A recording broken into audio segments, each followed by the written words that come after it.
From days of long ago, created by the cosmic legends of the universe.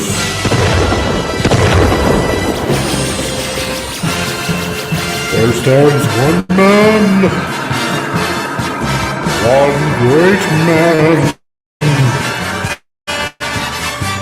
a man dedicated to preserving all that is good in pop culture. Loved by few, hated by many.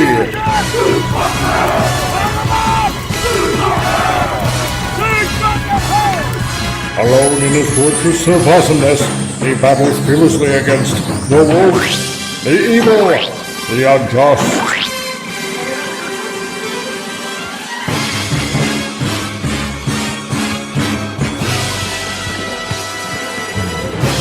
To right that which is wrong, to stand for justice, to serve all mankind.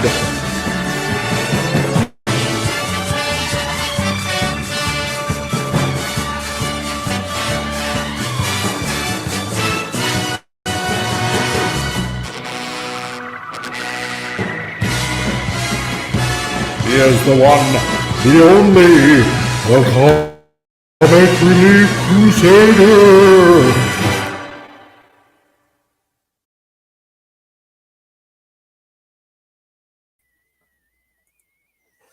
Hello, good people of the interwebs. How's it going today?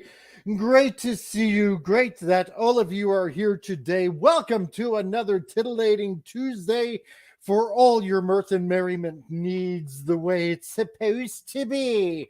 Yes, I am your host, the Comic Relief Crusader, and I want to thank everybody that's also here right now, including myself in the chat.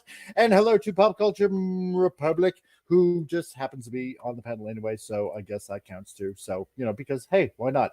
And hello to Christian Delorme. How's it going, you? Bonjour, everybody. Hello. And everybody's favorite Kiwi, it's Carla Burton.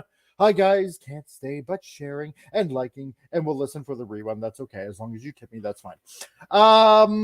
Yes, great to see you guys. Man, oh man, it feels somewhat oddly different because now I am monetized. It's kind of a weird, odd feeling of sorts. So wow, pretty different, I'll tell you that much. And that being said, you know what, this Friday we're gonna have the big, I suppose you could say, monetization contest kind of thing. So for all of you that might be happening to watch live right now or on the rerun, I'm getting tongue-tied now. Like I said before on various other shows, watch the live shows because I will be asking questions, and whoever gets the most answers right will win a prize from my collection of figures and figurines and collectibles that all of you might want out there. And that being said, let's welcome all the pundits that join me on this wacky show. If you're blue and you don't know where to go to, why don't you go where fashion sits? Admiral Teague, how's it going, dude? As we set sail on this most dangerous endeavor, we ask God's blessing. Hi, how are you? I'm doing good. It's good to see you. I believe fantastically well. I believe there's a chat in there that you should take a look at. Oh, I'm not sure. Oh, a first chat of its kind, I believe. Yes. I believe. Christian Delorme beat me to the punch. Oh, God. Oh, Christian Delorme, you will always be the first. You will always be the first. There can be only one, but you will always be the first. Okay, hold on. I will get to everybody. And Classic Geeky Letters, Tom, how's it going? It's going well. And don't forget, you're donating toenail clippings too, aren't you? I am.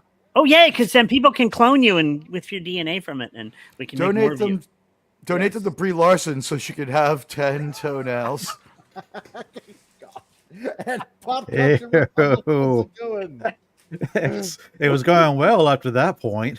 Well, I aim Yeah, to it's all- disappoint. all's good. All is well.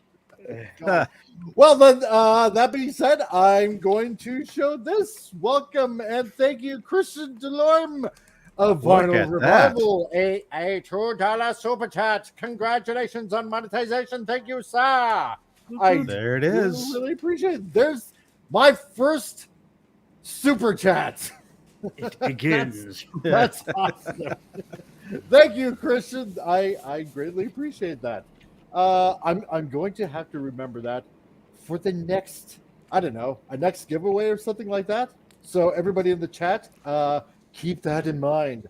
And oh, look at this second runner-up, Admiralty, with a $5 American super chat. Here's the 800 more First money and ticket. third. Ooh, I get another one. Oh, wait a You minute. got another one. Oh, okay. And, It's a steeplechase. Hail to Gap After Dark. How's it going? And I'm going to have to scroll that even more. And Christian Delorme for another $2. There it is. Always be the first. That's what she said. So, thank you, Christian. I greatly appreciate it. Wow, that's cool. 3 super chats already. So, you know what? Okay, you know what I think of what I'm going to do. Okay, because this is what I plan to do with the super chats. Okay, we're because as some of you guys may know, yeah, I do robot a little bit and stuff like that. I'm going to save up the money for essentially a brand new computer system because I really desperately need it, because with all the editing that I do with graphic design and then on top of that doing this and stuff like that, I'm gonna save up.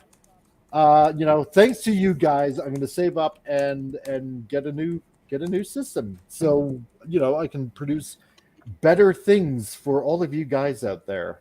A good gaming laptop is great for that because you can bring it on the go and you can edit, and it's great for streaming and everything. So exactly, yeah. So, and Gap was feeling left out there. Foggy Bottoms never says hello. Well, hello, good sir. Hello. Guilt is a wonderful thing. It is.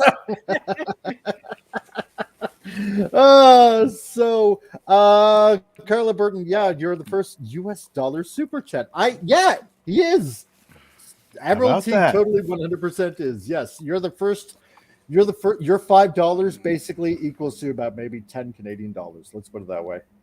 Pretty you know much. what? That's not a lot of that's not a lot of money, but one day it'll be worth even less. Exactly. So, oh look, it's one day already. Oh wow, there we go. It's worth 20 now. So and now it went down to 5. So it's the Disney stock. The American dollar fell off the cliff. That's right. Yeah, So keep on going. The Mac and me journey of our national currency. Exactly. It's a race to the bottom. Who's going to hit first, the Canadian or the American dollar? Yeah, as more and more countries go, we don't want to touch that. Exactly. It's like, I don't think so. Yeah. So, as we start off the mirth and merriment, let's get to our favorite segment as we begin up to Stupid News. Oh, I don't know if I'm ready. I can use a good chuckle. What's coming up here? Exactly. Oh, look at that. That was supposed to be full screen. See, this is why I need. We have new production now. Exactly. Yeah, and it's being worked on. Okay, so which Photon torpedoes will arrive on Tuesday? Exactly.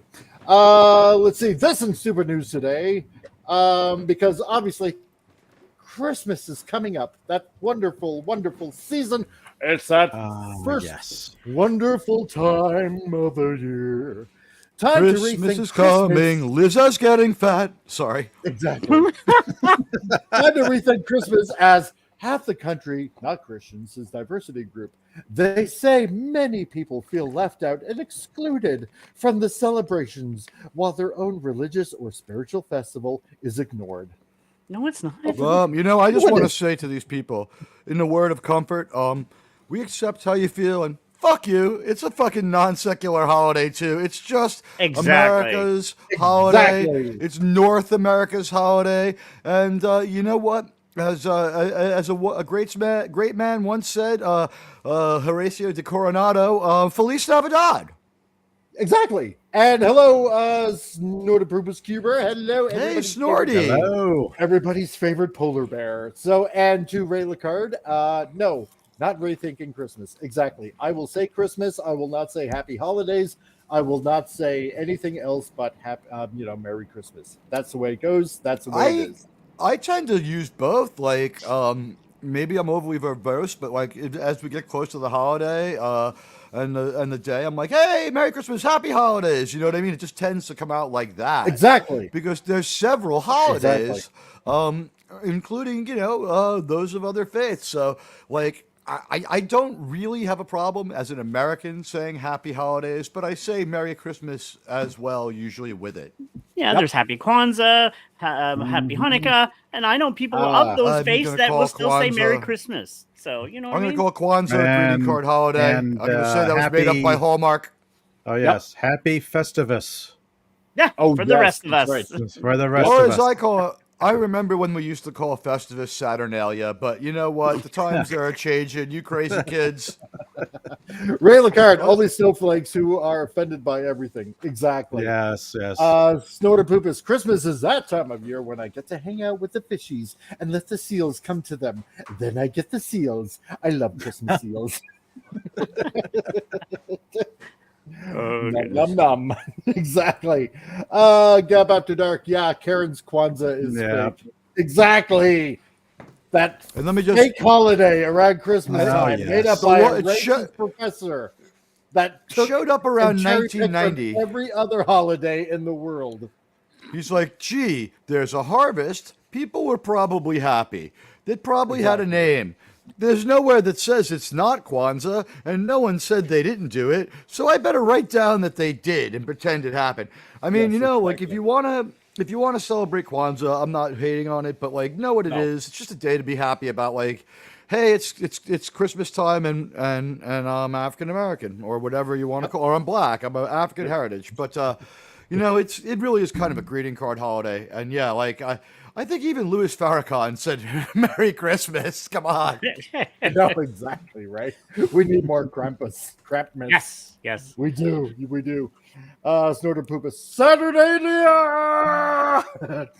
That's right. By the way, guys, I'm a little more powerful today. I beheaded another immortal on top of the Silver Cup Studios last night. I felt this. I felt the quickening. Yeah. Oh, there you go. Yeah, this guy was a motherfucker. He was from like Middle Europe. Like I think he was the Romanian Highlander. He gave me a run for my money, but then the ensuing lightning storm lifted me a little higher than most. Yeah, I'm feeling great. Nice.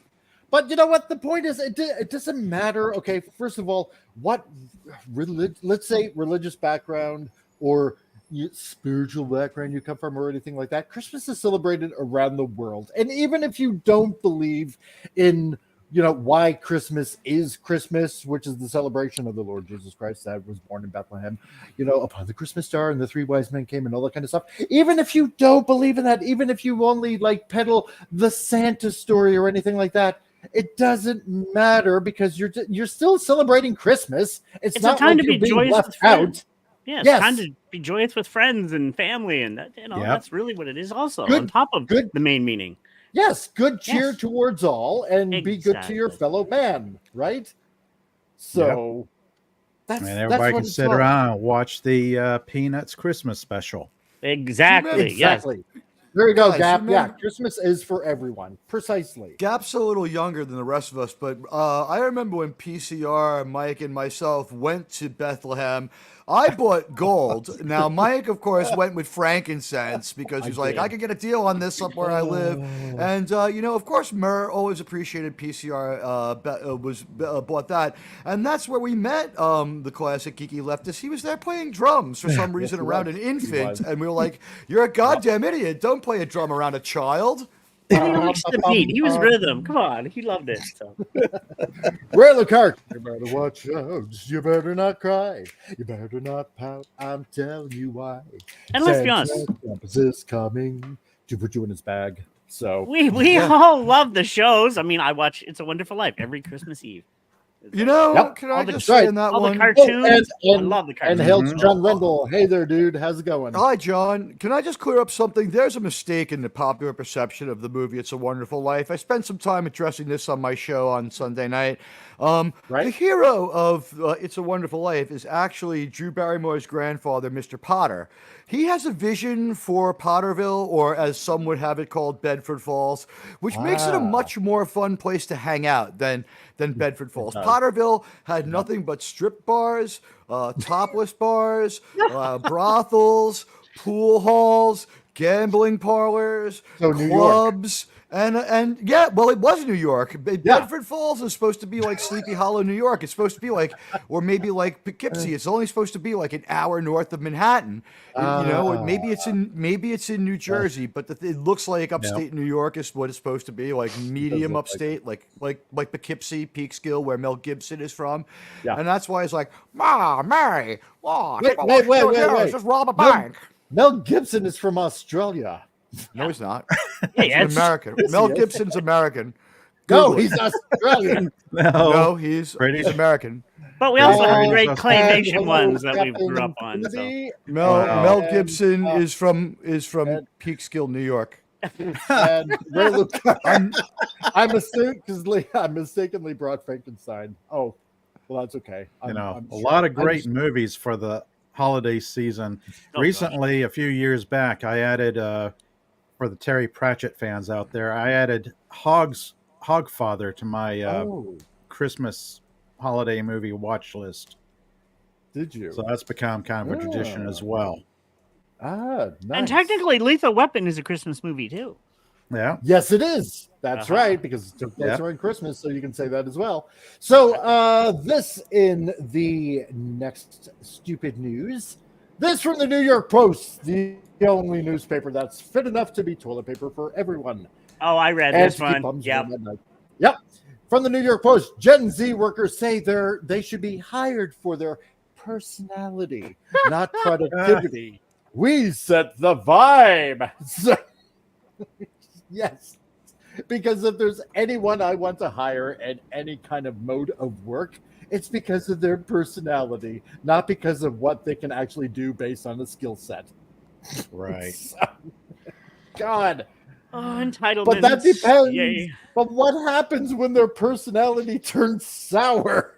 Right. Oh, and they I hate don't you know. for what you say or whatever. And you have to deal with somebody half your age being uppity in the office. You turn to him and say, "Listen here, you whippersnapper. Yeah, I've had quite enough out of that. Don't make me bust my foot off on your ass." So, God. Oh, jeez. Oh, the degradation of society. I love it. And of course, they'll be like, "Your white privilege is showing." Shut up. It's like an ACDC. It's like witnessing the burning of Rome, but on a global scale, or at least in North America. You know, and like the wall of fire is approaching extremely slowly. Yeah, exactly right. Oh my God. Because I don't know about you guys, but how many, I don't know, let's just say TikTok videos have we seen going around for miles on end that show, how should I put it, disgruntled workers dealing with customers and whatnot. Yeah. And it never ends exactly on a positive note for the most part. Some of them are funny. Some of the guys actually make fun of it, which I like. But then there's some of them that like, I have time blindness. I can be late. No, just no. What? No. That's not the way it works. No, you're a time bandit. No. You're not getting paid from my establishment. You fucking what the hell? And that's real. Everybody else, everybody gets here on time. You can get here on time as well. God. There's no special privileges for being in your age group. Exactly. Now, had you said you were kidnapped by your multiversal equivalent, then that would be something. But we all know that time is something easily traversed. You could have rewound time and been here on time. You chose not to. Sort of like the way Loki chose not to rewind time until he decided to rewind time. Yeah, exactly. Go figure that one out. So, John Reynolds, Gen Z workers like my tires. Retreated. Because we can't say retarded. Oops. So. Oopsie.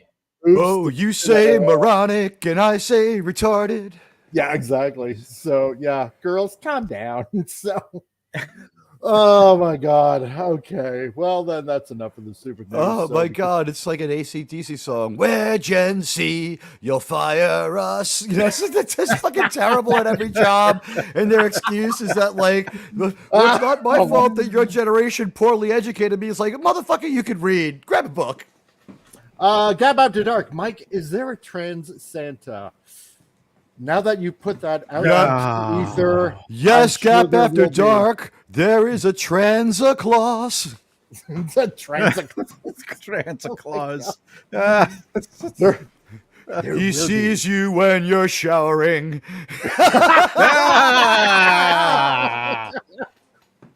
Oh, No. God. He knows I what guess restroom this you is- use, so use the right restroom for I don't know whether to goodness bring sake. Frankenstein or Frankfurters for Christmas. Bring both Frankenfooters in the shape of Frankenstein. Just make a sculpture out of it. Exactly. You can make a Frankenstein sculpture out of Frankenfurters, and then you can eat it. So there you go. That's my 2 cents worth. And By Brie Larson's Hail feet, to- you're right. And hail to Gab After Dark. Good afternoon on your way to work. Thank you, dude. Not a problem. And Gap After Dark. You and your crazy get-rich-quick schemes, having a job, making a wage. Exactly. So Hard as we're work. going to get into We some wish of the you luck there, buddy. fun Yeah, news sorry. out there, as a lot of people have found out over the weekend, because let's see, what was it in the UK? They had the what is it called again? The Red Time. Nose Day.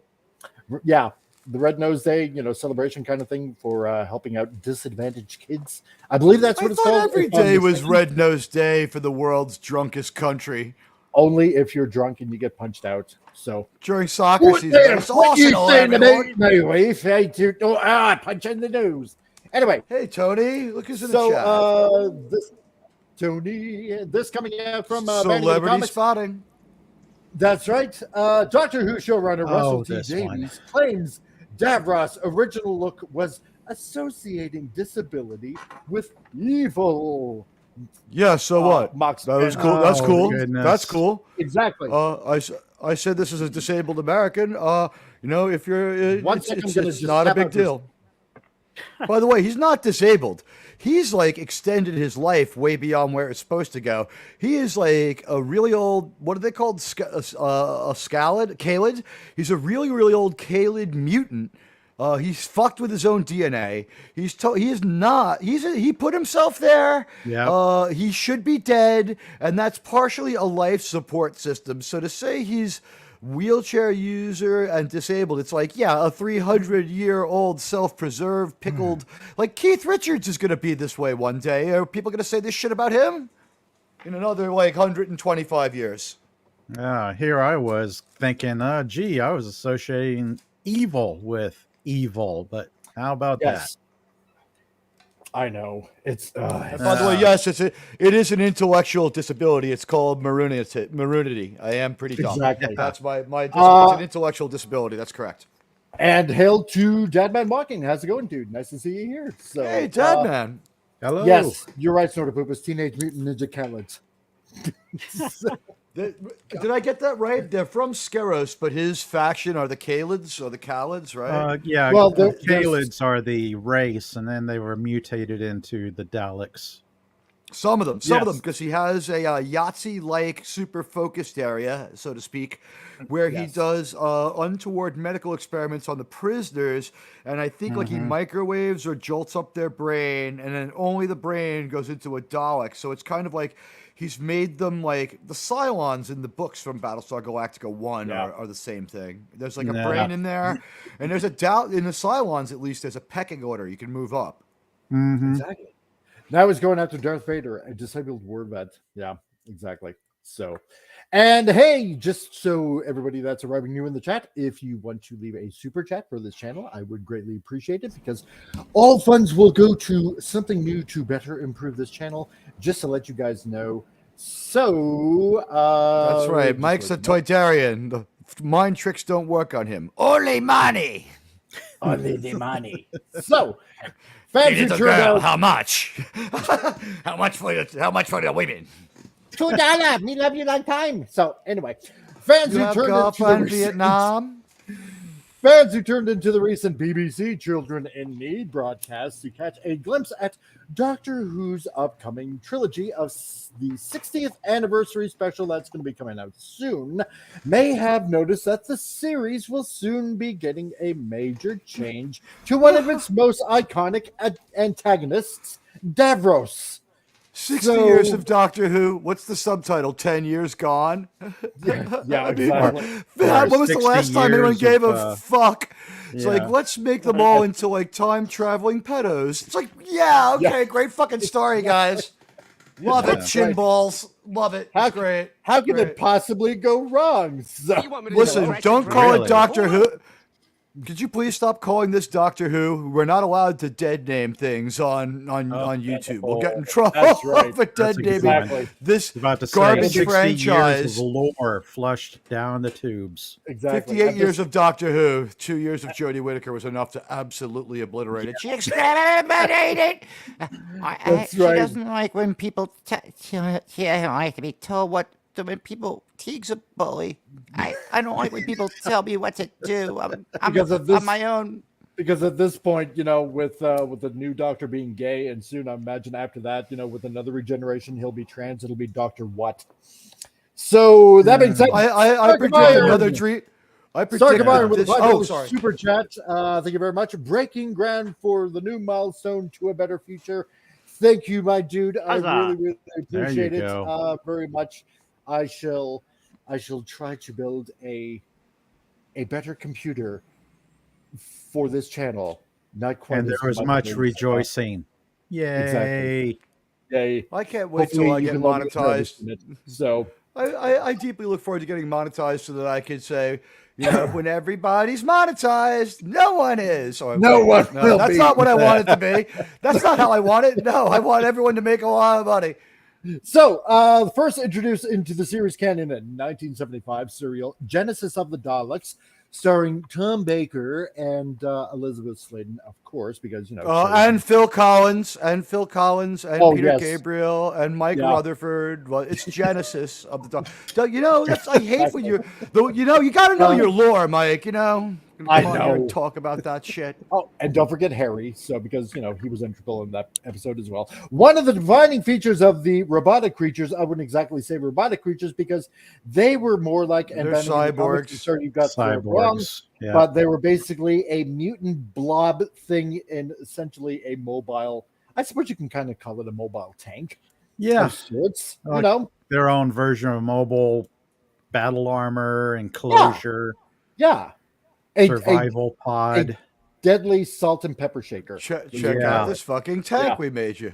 Exactly. The original creator has forever been in his heavily scarred and disfigured appearance, explained in canon as a result of a nuclear attack launched by a group of Thal warriors during their war against his own Khaled people. Right? I made a league Dalek, but it's a bullet. It doesn't like to be told what to do. Exactly. Yeah, exactly. Snorter Poop is more like Doctor. What the fuck? So exactly. John Followed Rendell, by Doctor Who Cares. Yes, exactly. At this point, Teague's John a Rendell. bully. So, according to the thought process of R.G. Davies, Captain Hook having a missing hand cannot be the villain, nor Dr. Lovelace from Wild Wild West as a dwarf, etc. Yeah, exactly. That's pretty much it.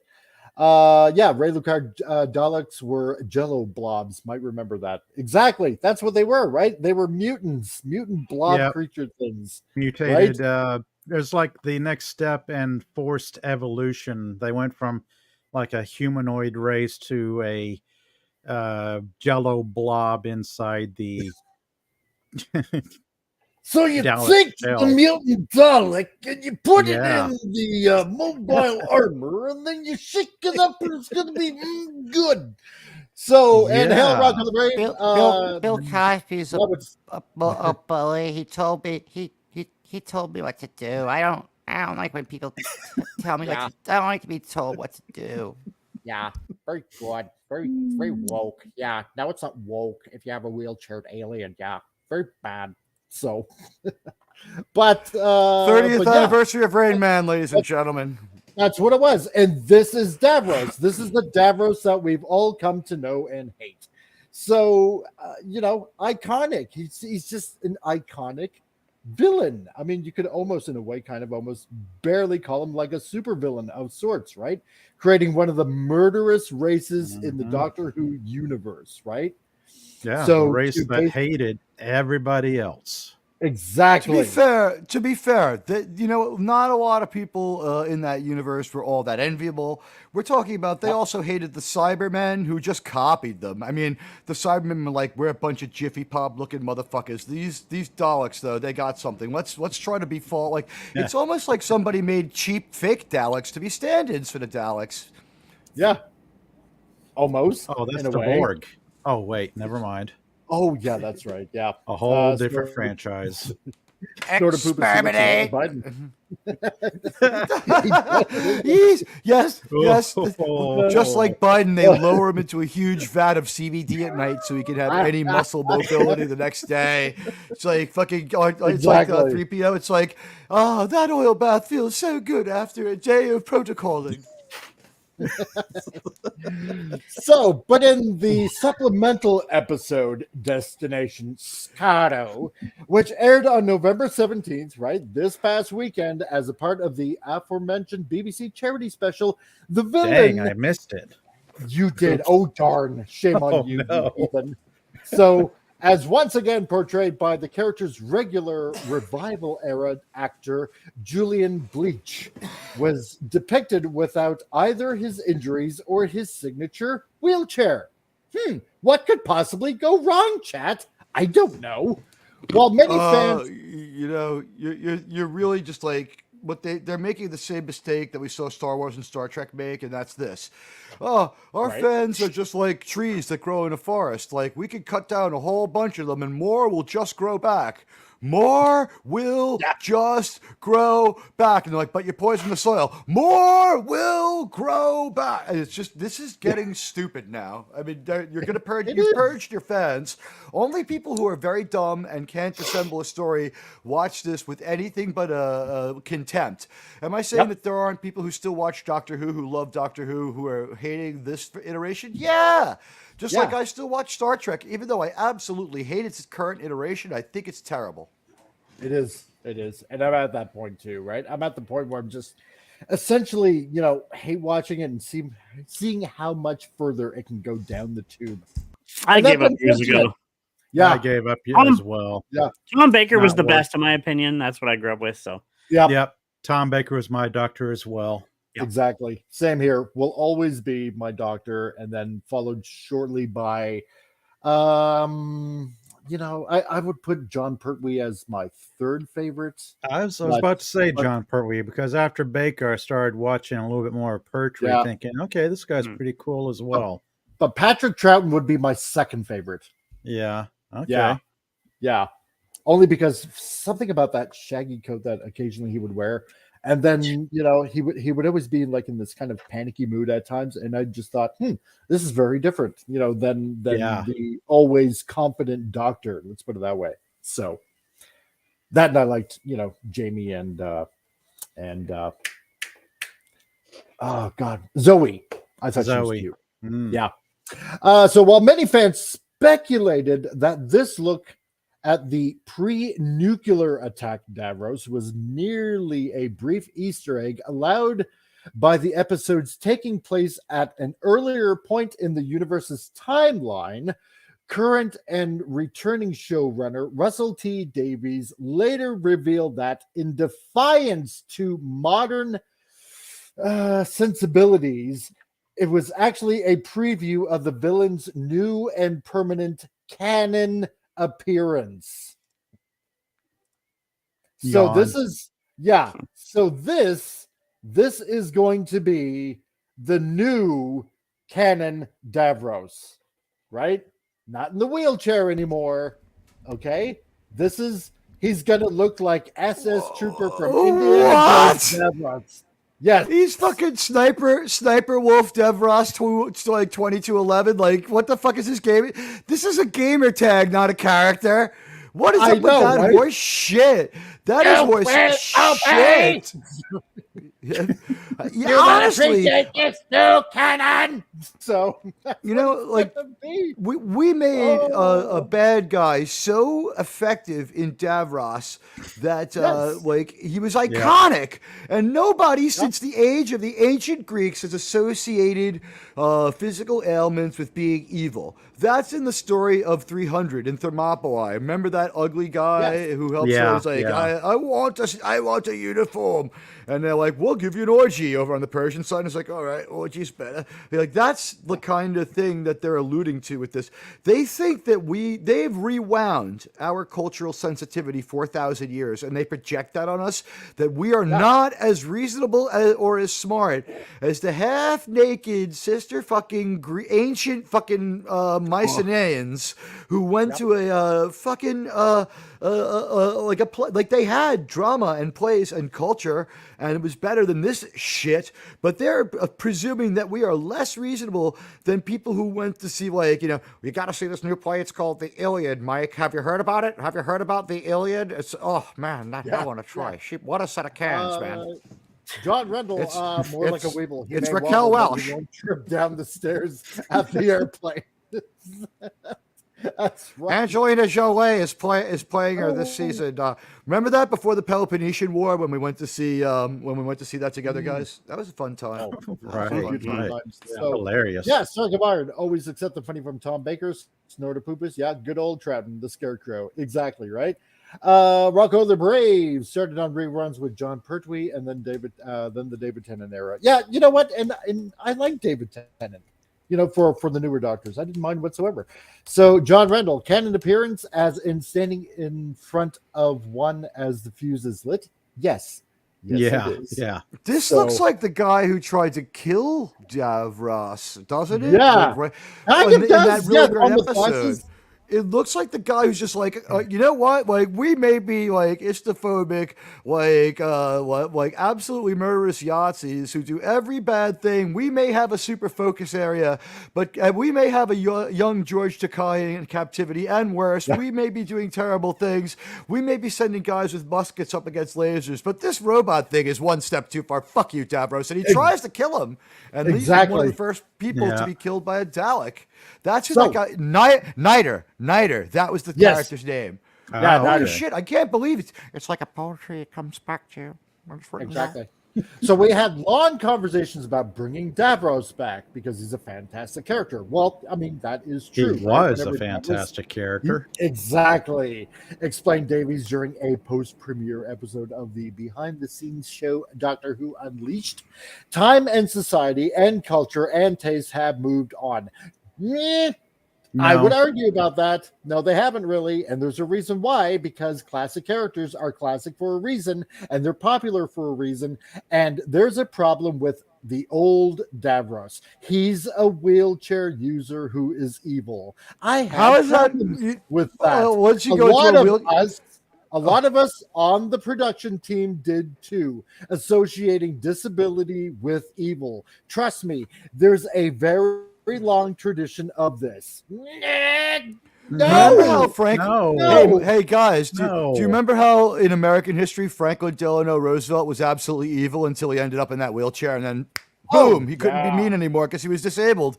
This makes perfect sense to me. This is not magical thinking or any bullshit like that. No, couldn't be. You know? But that was the thing about Davros, because you know what? It was a result of his evil, the fact that he was maimed and mangled and mutated and beaten and blown up and shit like that. That, you know, it was because he was making weapons of war to beat the Thals. You know, this animosity for the enemy, and they had to be exterminated, and they had to win at all costs.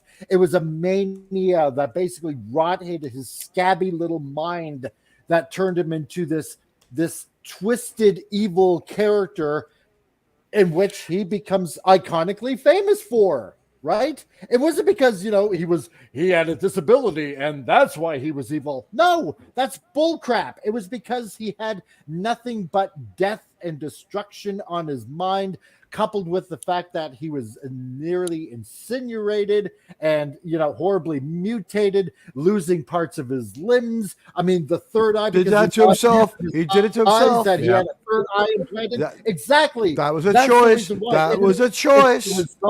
It was the result of his hate. Actions have consequences.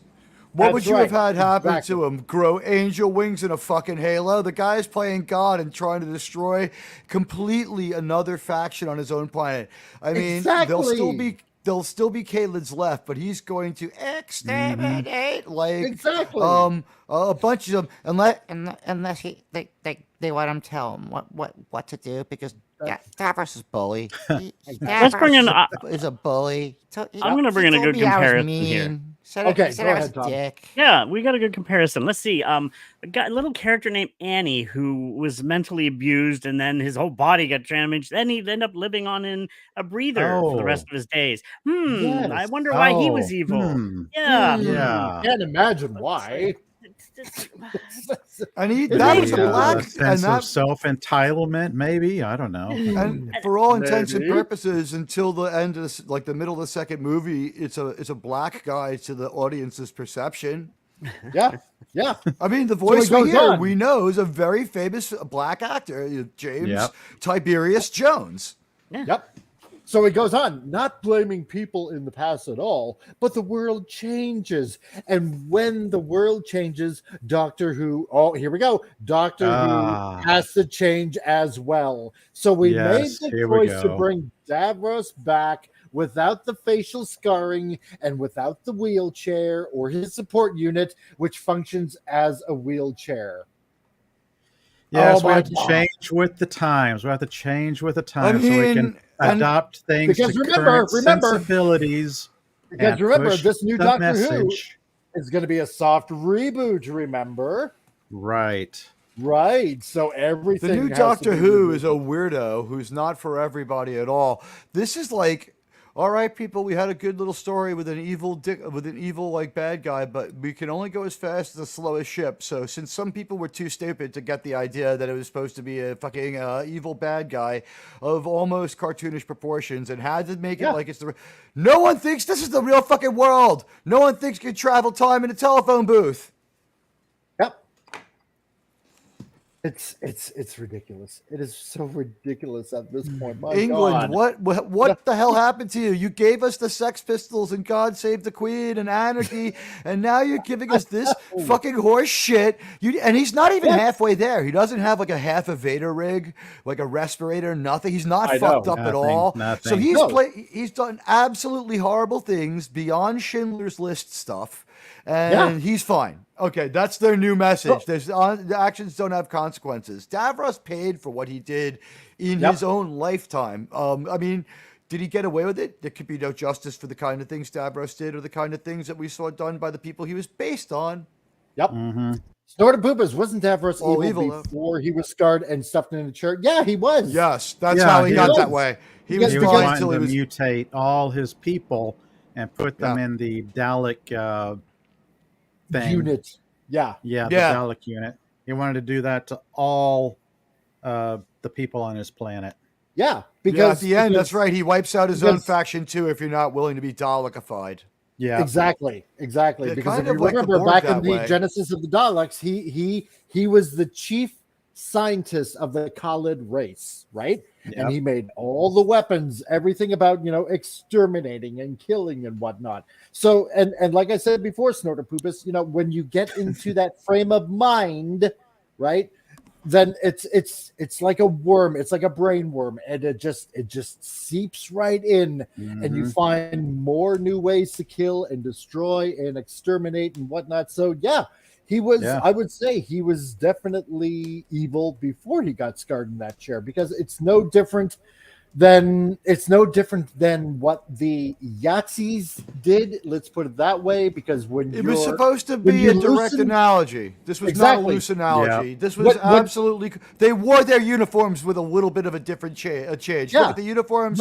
That uniform is essentially the same uniform that the bad guys wore.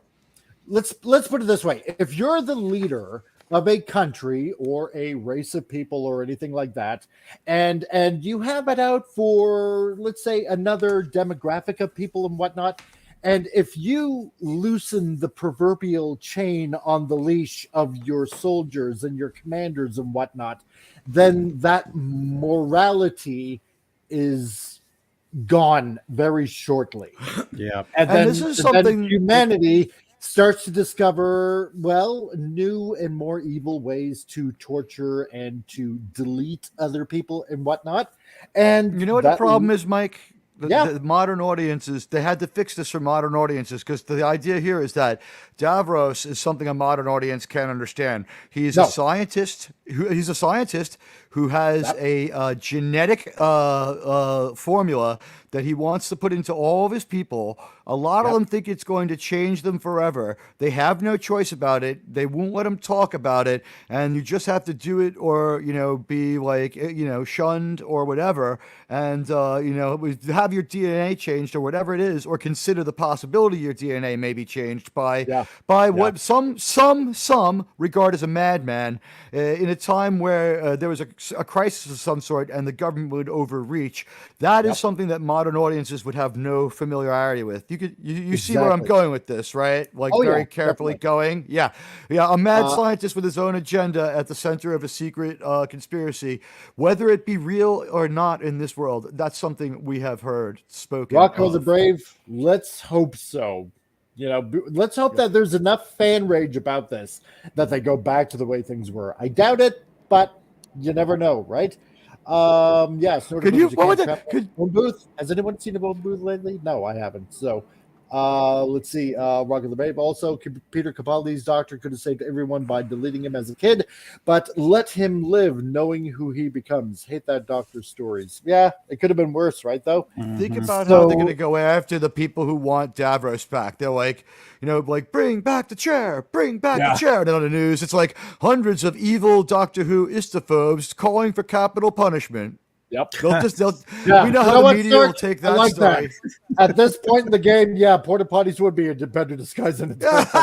Yeah, because it's all crap when you come right down. That's what it is now.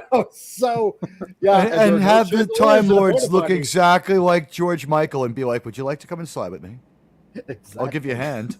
So I say now, Davies ultimately asserted, I say this is how we see Davros now. This is what he looks like. This is 2023. This is our lens. This is our eye. Things used to be black and white. They're not anymore. Davros used to look like that, and now he looks like this. We are absolutely standing by that. Well, if that's the hill that you're going to die on. No, they're still black and white. They're still black and white. Yeah. Following the airing of this interview, a number of Doctor Who fans took to Instagram, the showrunner's social media platform of choice, to directly express to Davies their disagreement with his rationale, right? Oh boy, can't wait to see what happens, right? Wow. But it's the irrational national. You'll explain it to us later, right? It's a YouTuber with TBI, and I don't mean the actual rational national, who I know nothing about except that his videos are around. But this would be explained by someone best called the irrational national. Yeah. Gap out to dark. Boy, George is going to be the doctor after this one. Yeah. This is too simplistic for the quartering. It has to go with someone with a name like the Halving. I mean, you know what? Is a stupid thing to do. I'm going to call this right now. Okay, so everybody that's listening in the chat right now, all of you guys that are here on this panel right now, chatting on this show, I'm gonna make a guess. Okay, now tell me if I'm gonna be right or wrong in this. Okay, because we know that Russell T Davies is, well, he's a gay guy, right?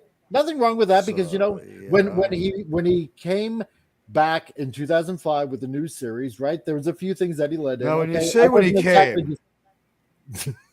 Yeah. Yeah. Poor choice of words. Anyway, but he's a gay guy. Okay, whatever. That's his business, right? And I'm not going to get into that, right? But he wrote some good stories when he was doing Christopher Eccleston, David Tennant, and whatnot. Wrote some great stories, right? Not a problem with this whatsoever. You're but smart now enough to bring in Kylie Minogue as the Doctor's companion, so we'd have something to look at. I had no problem with that whatsoever either. No, none. But let's put it this way, okay? Because this is supposed to be like a quote unquote soft reboot, right? And judging by what he's saying right now, that this is definitely going to be Davros. And looking at this Germanesque SS type of outfit that part's fine. That's canonical. Yeah, exactly. That's canonical. But I bet you, okay? Now, mark my words. Did you say, wait, really quick, Mike, clear this up. Did you say soft reboot or soft jackboot? I wasn't, you roboted there for a moment. Yeah, it's potato. So, but mark my words, I bet you they're going to make him have like right-leaning views. Oh, more than likely. That's almost a given at this point. Yeah. What do you guys think in the chat? This is what I'd like to hear. And I'm going to call it now, okay? That because of the way he's going with changing this around, okay? That I bet you Davros is going to have these supposed right-leaning views. Mm-hmm. Wouldn't surprise me. Snorter Poopus, it looks like a hard reboot right up to your poop shoot. Yep, it does. It does. But I don't know if they're going to be able to pull off like this analogy very cleanly. You know what I mean? Like I don't know. Like it already looks like this is a poorly conceived idea of this soft jackboot. But and really just a boot to the face of anybody who cares about their canon. And the fact that he's a Yahtzee, that's like everybody here is like, of course he looks like that. But like this should be Davros about 160 years before Doctor Who shows up. He has really fucked up and done things to himself, and no one wants this story. No one wants. You know what? Okay, so Davros was in a wheelchair. He was very powerful. He was not weak. He had a great deal of agency. Nobody would see him as pitiable, except maybe on a psychological level. But that is supposed to be so evil that you would commit genocide. You're supposed to be that broken inside. So, broken inside and out. I mean, this is not something that I'm deeply uncomfortable with at all. And to reinvent him like this so cheaply, it's a real slap in the face to the fans. And they're going to have to reboot this again. They're going to go back to that moment where Tennant's kind of having, what do they say now? He's tripping out in the regeneration chamber, and that was all of Jodie Whittaker, which buys us back, 2 Doctors in time? Probably, yeah. That's not going to be enough. John Rendell. This seems like it's being poorly handled. John Rendell, they'll make him orange, exactly. That escape was beautiful. Surprised they haven't. You know what? That was a very well conceived escape from the Jodie Whittaker thing, to have another doctor show up and have it be a botched regeneration. That is deeply clever. It is, but the thing is, now you've just wasted it. You wasted your good idea, you fucking idiots. Yep.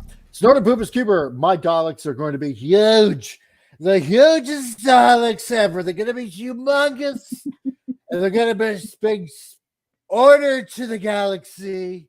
We're going to put a wall around the galaxy and don't let any other aliens in, because we're not going to have that. No, we're not going to do that at all.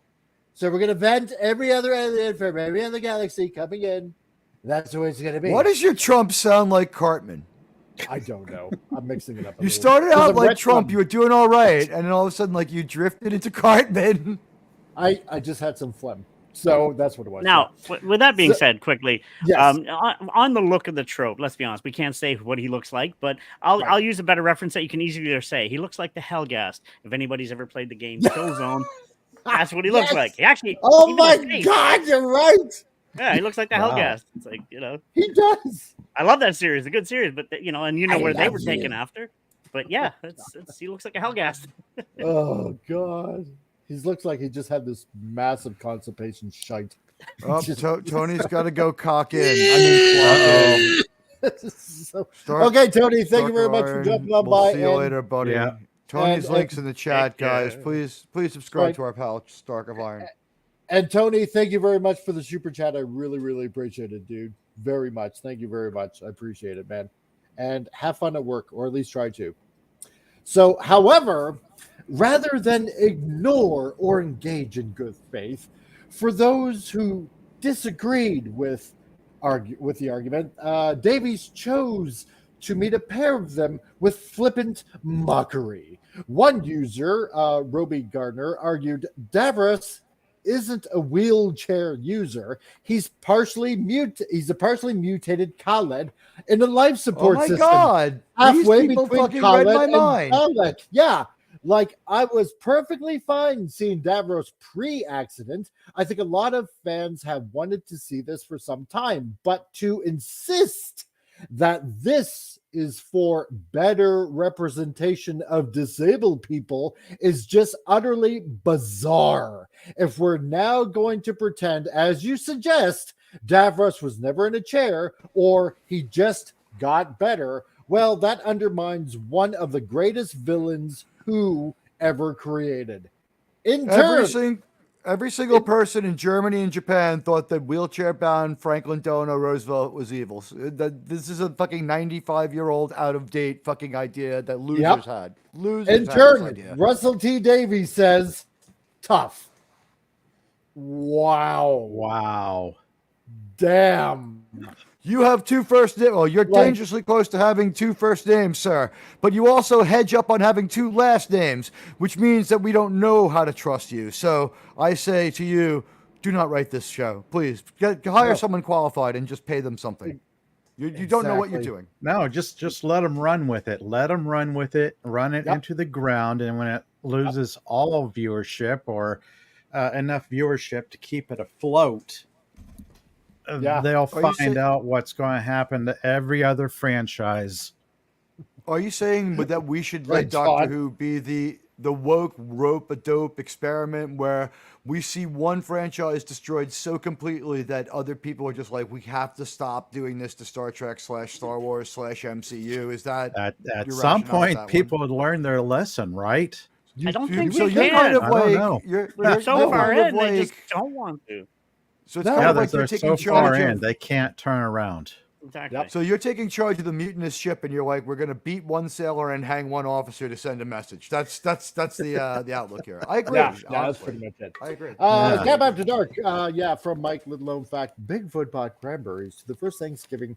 That is why we eat cranberry sauce to this day. That's right. You looked at my tweet. Thank you. I hate cranberries. Yes. You what? I hate cranberries. Oh, you heathen. I know. Damn you. Damn you. John Riddle. I remember that first Thanksgiving.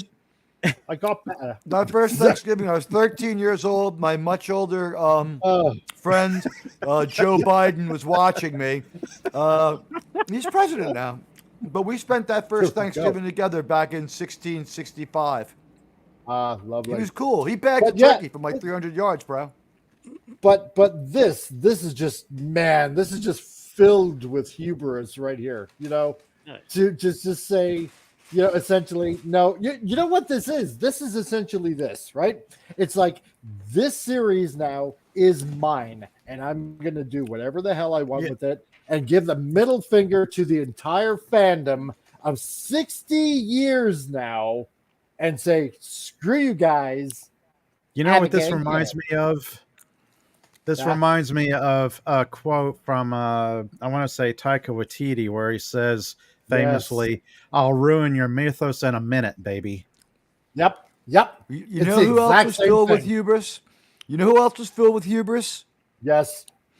The first lady of Canada till she filed for divorce. Then she had she got rid of that 6 inches of hubris that was jumping into her every night. Yeah, that's right. Mick Jagger. So So likewise, there was another. They say it was Ron Wood. They say it was. Moving on. They say it was Ron Wood. Yeah, but then there was another person on Instagram by the name of DWBoy14 that said, "So will you be changing the Cybermen next so it doesn't upset our friends with prosthetic limbs?" To which he replies, "Oh, poor baby," right? Like, wow. So he's so personal blown dick. This Just is make so him the demeaning. cyber sack trend. of, a personally Yeah. mean sack of shit. Yeah, This is exactly. mean. Right? This is petty. Crash and burn, man. Crash and burn. If you treat the audience with this disregard, Yeah, this is go like the for way it. this is the way a YouTuber with 130 subs who's been at it for like 3 years goes at it. It's like, I'm just going to insult people on the internet. It's not what it's about. You're Well, not let's be selling honest, us your story. What did he do to sell us his story in those 3 tweets? Sorry. No, everybody seems to be going against fans nowadays. You got Bree, you got Kennedy, you got so many people in the industry that just don't care about the fans, and they'll even mouth off against them, which I don't understand. Brie Larson went out there very quietly, said thank you for having me in your movie. I don't know if I'll make it anymore, and sort of she seems like the defiance is worn off. She looked a little bit stunned and slightly chastened. Yeah. I'm not going to let her off the hook. She said what she said, but you know, people could change. Like, she was stunned and chastened when I saw her. Well, I heard she got death threats, which is wrong. Nobody should give any of these people death threats. No, don't say you should delete anybody. That's right. No. Russell T. Dickhead. Exactly. But some of these people just hate on the fans. I'm like, you're going to lose money that way. Hello. And yes, Gap, transgender darling will be. That's what I was saying. They'll make them trans next. And I want to just apologize to the audience for saying that like you don't have to, that you shouldn't do that. But if we don't go out there and actually say it, YouTube will hold us accountable as if we're stirring up an atmosphere where that's okay. Right. And it's very important for us to let you know that 1, it's not okay. 2, we do speak in hyperbole, and 3, you know what? Some people are like let's face it, we can only go as fast as the slowest wagon in this wagon train. Some people will be like, yes, I must do evil. We all saw the Fisher King. You know, we have to say it. Yeah. But I honestly, didn't anyone else think that, like, no one welcomed the Marvels, but it didn't come with a full-on Brie Larson assault. No. They tried to lead with, and I don't want to say that they're getting better because it's taken too long. This is way too long. But you know what? Wasn't this movie showing something that we've never seen before? And I just want to say it right now. I mean, they probably did it wrong and they did it badly, but based on what we know, this movie's exhibiting something we've never seen from them before, an attempt at damage control. They did blame people and everything else, but I heard that this movie had damage control. Like, for instance, the runtime is like 85 minutes, right? Yeah. I'm going to say, I've known people that seen it. They wanted a 2-hour opus. I've heard a lot of people, personal friends, that actually seen it and said it's not the worst thing they've seen. It's actually okay. So I'm like, I heard the message isn't really in it either, right? Yeah, exactly. There's no message. It's not. So it's not. This was an attempt at damage control. Yeah, so that's funny that when they cut the message out, the movie was about an hour shorter than they wanted it, because we know that they wanted a 150-minute opus of her just beating up men nonstop. They wanted like what was that movie that was just that came out a few years ago? Like it was just all point of view, a person jumping from one crazy situation to the next. They wanted Hardcore that. Henry. Yeah. I got that on Blu-ray. Henry. That's an amazing film. They wanted it to be Hardcore Henry, but you got to see Brie Larson because they showed off the goods as much as any other movie, despite their message, except their toes, wisely. But the agony of defeat, they conceded it. That movie was shorter and less brash than we had reason to believe it was going to be, by all reports. Exactly. Yeah. Well, if that's the direction that Doctor Who's going to be going into, then there's really no hope in the series whatsoever, because it's just going to be filled with, you know what, I'm going to do what I want and screw you guys.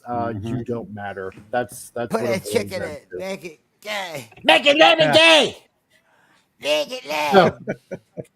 So that being said, before we get on to the next story, let's go to a brief commercial break to everybody out there before we get on to the next topic, shall we? It's what's for dinner? Hit the vegetable button. Fast and easy, green and tasty, vegetable surprise. Easy pleasy, never greasy, avocado fries. Introducing Shrubs. We're packed with a proprietary vegetable blend. Shrubs. Kids love them. Shrubs, the avocado-flavored frozen vegetable French fry treat. Shrubs.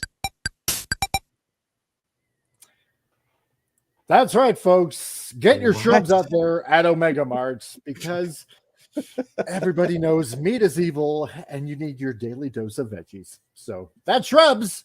That meat was evil. That meat was absolutely that evil. one was, yes. Evil and scary. Exactly. Wow. God knows I'm going to be, choking on those teeth. So don't forget, we have to have bugs soon. Yummy, yummy. Oh, that's right. Yes. Yeah, exactly. So eat the bugs. My steak identifies as a vegetable. There you go. So there you go. Yep. So you can have your greens. That's right. So on to the next subject. I hate my computer. That was going to be remedied. Oh, look at that. New intro. And say. Exactly. This is why your super chats will help me buy a new system to make everything better. Because this thing is about 4 years old. I hate it. Oh my God. I'm trying so hard. Okay. Anyway, so as many of you guys know out there, we shared news a couple of months ago on the Fantastic Four and what would be happening and what possibly could be happening. And I think we even touched up on Heralds of Galactus and who they may or may not be. So, but this article... I don't know if I'm ready for this. I wish you had the picture I sent you. That was hilarious. God, that was awesome. So this, a current rumor out that Marvel Studios to gender swap Silver Surfer in upcoming Fantastic Four reboot. So this would be technically, I guess, the let's say fourth iteration of the Fantastic Four. That's been out. We talked about this a few weeks ago. They weren't going to gender swap. I thought they were just going to use one of the other characters. Yes, but this is Hollywood, baby. Oh my God! Things never stay the same. No. We'll ruin your mythos in a minute, baby. That's right. How far down the rabbit hole can we go? All the way down of the earth, exactly, and beyond.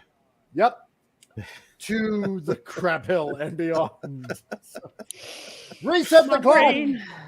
Having seemingly learned nothing from their recent string of misfires, a new rumor suggests that Marvel Studios' upcoming reboot of the Fantastic Four will deviate from the first family's original comic book source material by portraying their sometimes ally, the Silver Surfer, as a woman instead of a man.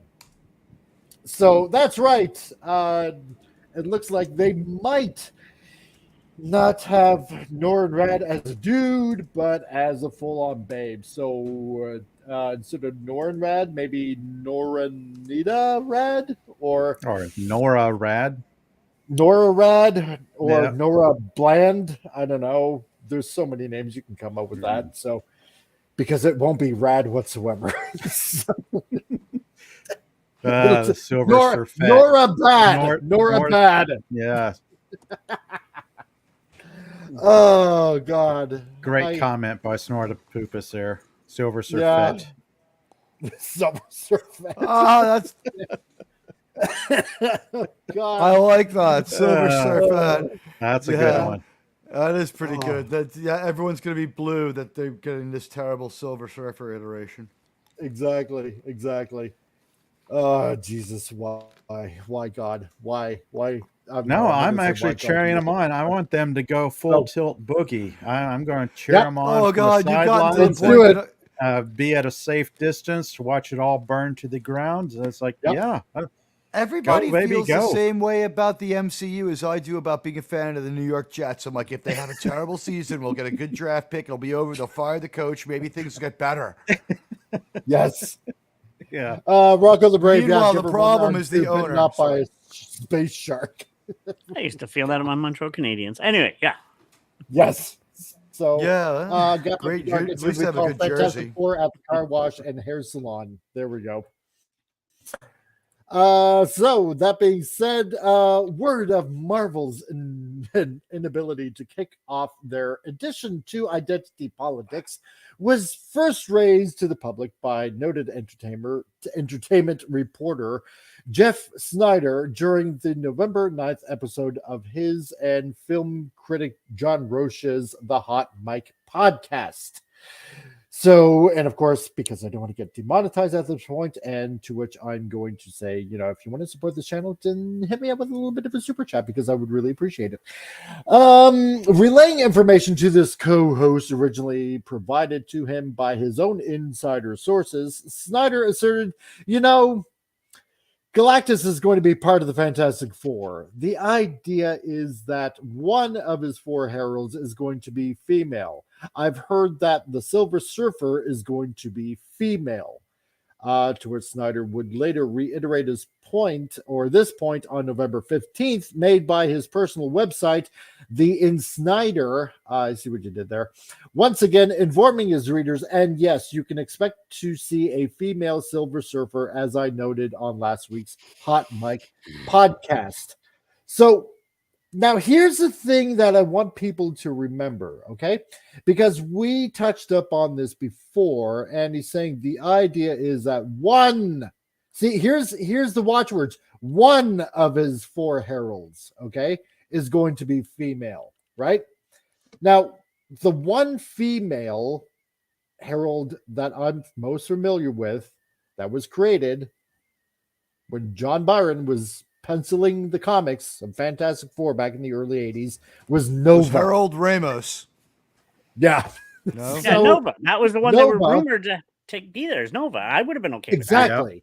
with that. So the thing that I want people to remember is when he's saying, and yes, you can expect to see a female Silver Surfer, as I noted on last week's Hot Mike podcast, but the thing was what he says right here, and like you go to the timestamp, but then again, I don't want to be dinged, is that one of his four heralds is going to be female. So I'm gonna just point out, if you want to see a movie with women surfing that's better than this, check out Blue Crush with Michelle Rodriguez and Kate Bosworth. Yeah, well, that's actually a good movie. Yeah, that's actually a pretty decent movie. So take this with a grain of salt, okay? So if this happens to be the case, I don't know. I'm really hoping that this is not the case. But then again, this is Marvel we're talking about. And but he does say, though, expect Pedro Pascal Silver Surfer. So yeah, he's pretty much saying it. It's like he is pretty much saying it, which Why? fills me with either confusion and dread at the same time. So, Rocco the Brave, if they want to be woke, non-binary Silver Surfer, yeah, they could. John Rendell, Don Knotts as Reed Richards, Minnie Perez, Mel Brooks as Scotty, and Jim Carrey as Ben Grimm. Wow. I would watch that. Gap. Actually, Jada Pinkett Smith is going to be Surfer, the Fantastic Four. Oh my God! Oh jeez! I say Whoopi. I say Whoopi. Whoopi is the Silver Surfer. I say Whoopi as the Silver Surfer and Lizzo as Sue Storm. Oh, okay. No, that's what I foresee Disney doing. No, Galactus is no longer going to be a fat shaming character, Mike, you bigot. Galactus is going to be played by Kate Moss. But Galactus has a rumbly and a stumbly. Yeah, and I fucking follow a football. I just want to say to everybody out there, being a New York Jets fan really prepared me for what's going on with the MCU. Well, Rocco, yeah, Keanu Reeves and Silver Surfer, like, whoa, Galactus, dude, I see a plan. At least it wouldn't suck. They would have. Oh, he'd do a great job. I would be curious to see what he did with it. Yeah, I know kung fu. Yeah, check out my silver wick. Yeah, exactly. Hey, your Muslim uncle, how's it going? Bring it on. The total desecrators of awesome Marvel lore and characters. I will boycotting this crap even. That's exactly, right, dude. Exactly, man. It hurts my head. It does. It does. But I'm having so much fun with this. So, oh, What do you God. mean? This is going to be great. I can't gonna wait be for awesome, this. It's going to be awesome, man. Come on. Yeah. It's, you know what? If I keep when on recording Whoopi on this, Goldberg, I'll get so many Pedro hits on Pascal this. meet up together as Sue Storm, Sue Storm, Silver Surfer, and Johnny Storm, that's going to be high cinema. And I'm thinking maybe like even Eva Longoria for The Thing. What do you guys think? Oh, God. Sure. Disney's I'm obsessed okay with with like that. older women, right? Yeah. Like we had like 116 years worth of sexting in Book of Boba Fett with two 58-year-old TNA ladies with Ming Na and what was the other one? Jennifer Beals from Flashdance, the best movie of 1980. Yep. Muslim Uncle Lizzie has what a got- feeling. Yeah, like I said, not be use of physical size, but because of black girl magic and universal cultural importance. Yes, exactly. That would be the opposite of why they got Davros out of the chair, though, right? Because even though he was powerful, it looked bad to them. Sort of poopus, Whoopi Goldblatt and Lizzo talk about a gravity. I'm going to say right here, taking Davros out of the chair, think about Not it. even It's light exactly can escape. It's exactly like saying we don't want to see those unpleasant homeless people, or God, I can't look at this like person with a disability. It makes me feel bad. Chaz Bono shoo, out of sight, out of mind. Oh, Talk God, about a gravity well. I love you, man. Tap After Dark. RuPaul is going to be the Human Torch, flaming, and great new avatar, Rocco. Oh my God! Only if New York accent narrate. Listen, your Muslim uncle's got it right. He knows how to smooth over this fucking mess. Ah, there we go. Okay, yeah. Only if New York accent narrates this whole travesty, it would be epic. That accent takes me back to most comedies in the 80s. Exactly, man. Wow. Yeah, Mighty Aphrodite. Yes. So, notably, though, still unofficially unconfirmed, Snyder tips lines up with a previous rumor from noted scooper My Time to Shine Hello, which suggests that Galactus is this Zack Snyder or someone else? Is this another somebody else? Somebody else. Another Snyder. Okay, cool. Suggested that Galactus is heralded in the MCU Fantastic Four reboot will be a woman. So, because usually, unfortunately, sometimes this Twitter user, usually for some odd reason, has the inside information. Track. Yeah. And Cops sometimes, are outside, guys. I just got to go grab my 9. Hold on. Okay, not a problem. So you do what you have to do. So yeah, so to which the person tweets, yeah, Galactus is heralded and the MCU Fantastic Four reboot will be a woman. See, now if I may interject, we talked about this. Now, it seems like Nova, yes, okay, I don't mind that. But then he says Silver Surfer, but Nova's not Silver Surfer. So he's contradicting himself really there. It's kind of misleading. Like, I don't like that. Like, no. Yeah. And like I said before, take this with a grain of salt, kind of rumor, because, there's only one female herald. And like I said before, like all of us have said before, that's Nova. Silver Surfer, Norrin Rad is iconic. Just 100% iconic. Jack Kirby's creation. There's no getting around it. But then again, look what they did with Jack Kirby's The Eternals. They totally butchered that. Oh, Silver Surfer is a legend in the Marvel Universe. Like, he's a top character, like, easily. So, yeah. Exactly. Exactly. No, but after what they misgender the Surfer. Yeah, but after what they did to Eternals, it wouldn't surprise me that they are gonna butcher this as well. And this is what I hate about new Marvel. My 2 cents. I'm going to say this right now, if you don't mind. Actors and producer and director, anybody on a set of a movie shouldn't be allowed to tweet anything while they're making it. They shouldn't. At least not about the movie. No. You know what? You're not supposed to actually. Exactly. Your contract has a clause in it. So I'll just say this: like the best case scenario in this one, and this is still not a good scenario, is that instead of a woman, this is just they're setting us up to pull the rug out from under us and be like, it's a they, them, we got all you bigots and haters. Look how stupid you all are. We made all the right people mad. They're already marketing by outrage. Zimzer. Outrage is not, I've never seen it work.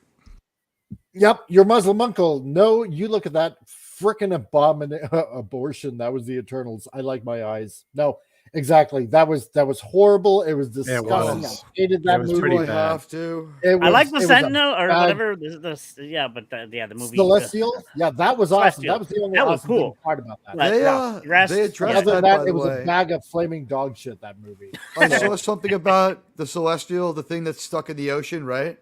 Yeah. Someone said like they left this thing halfway out of the ocean and it's never been mentioned. And someone, maybe Kevin Feige or whoever, Feige, whatever his name is, someone turned around and said, "Ha!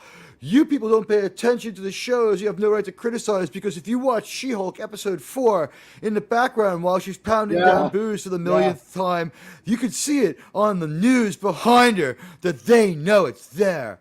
It's and to which I say, if that's your real true answer, man, you have interwoven this shit so closely together, like so many spinning wheels and gears that no one could be able to follow it. You've succeeded. You flashbanged us out of coherence. We don't know what's going on. You can just do whatever we want. The problem is we're stunned and we don't really trust what we see anymore. And we're gonna the look only away scene a I lot. like in that film is when you see the big head coming down on Earth at the end, because that's cool. Because then you're going into the intergalactic battles of Marvel. I'm like, oh, that's open. Yeah. The rest of the movie was garbage. Yeah. Yeah. So, John Reynolds says credits because I knew the movie was over with. Yeah. John Reynolds says, serious question. It's not over. It wasn't there an inter-credit scene? Well, the heads up blade in the future Fuck was you cool. over there too. Exactly. John Reynolds says, serious question though, why are they still whipping this dead horse of the Fantastic Four? It's been done to death already. Because money. Because they think they're going to be able to they still think, Marvel's they first still family. think that there's a future to the MCU. Yes. They're still Because trying even to though push it forward. Yeah. The first movies underperformed, but they made money. And the other thing is this.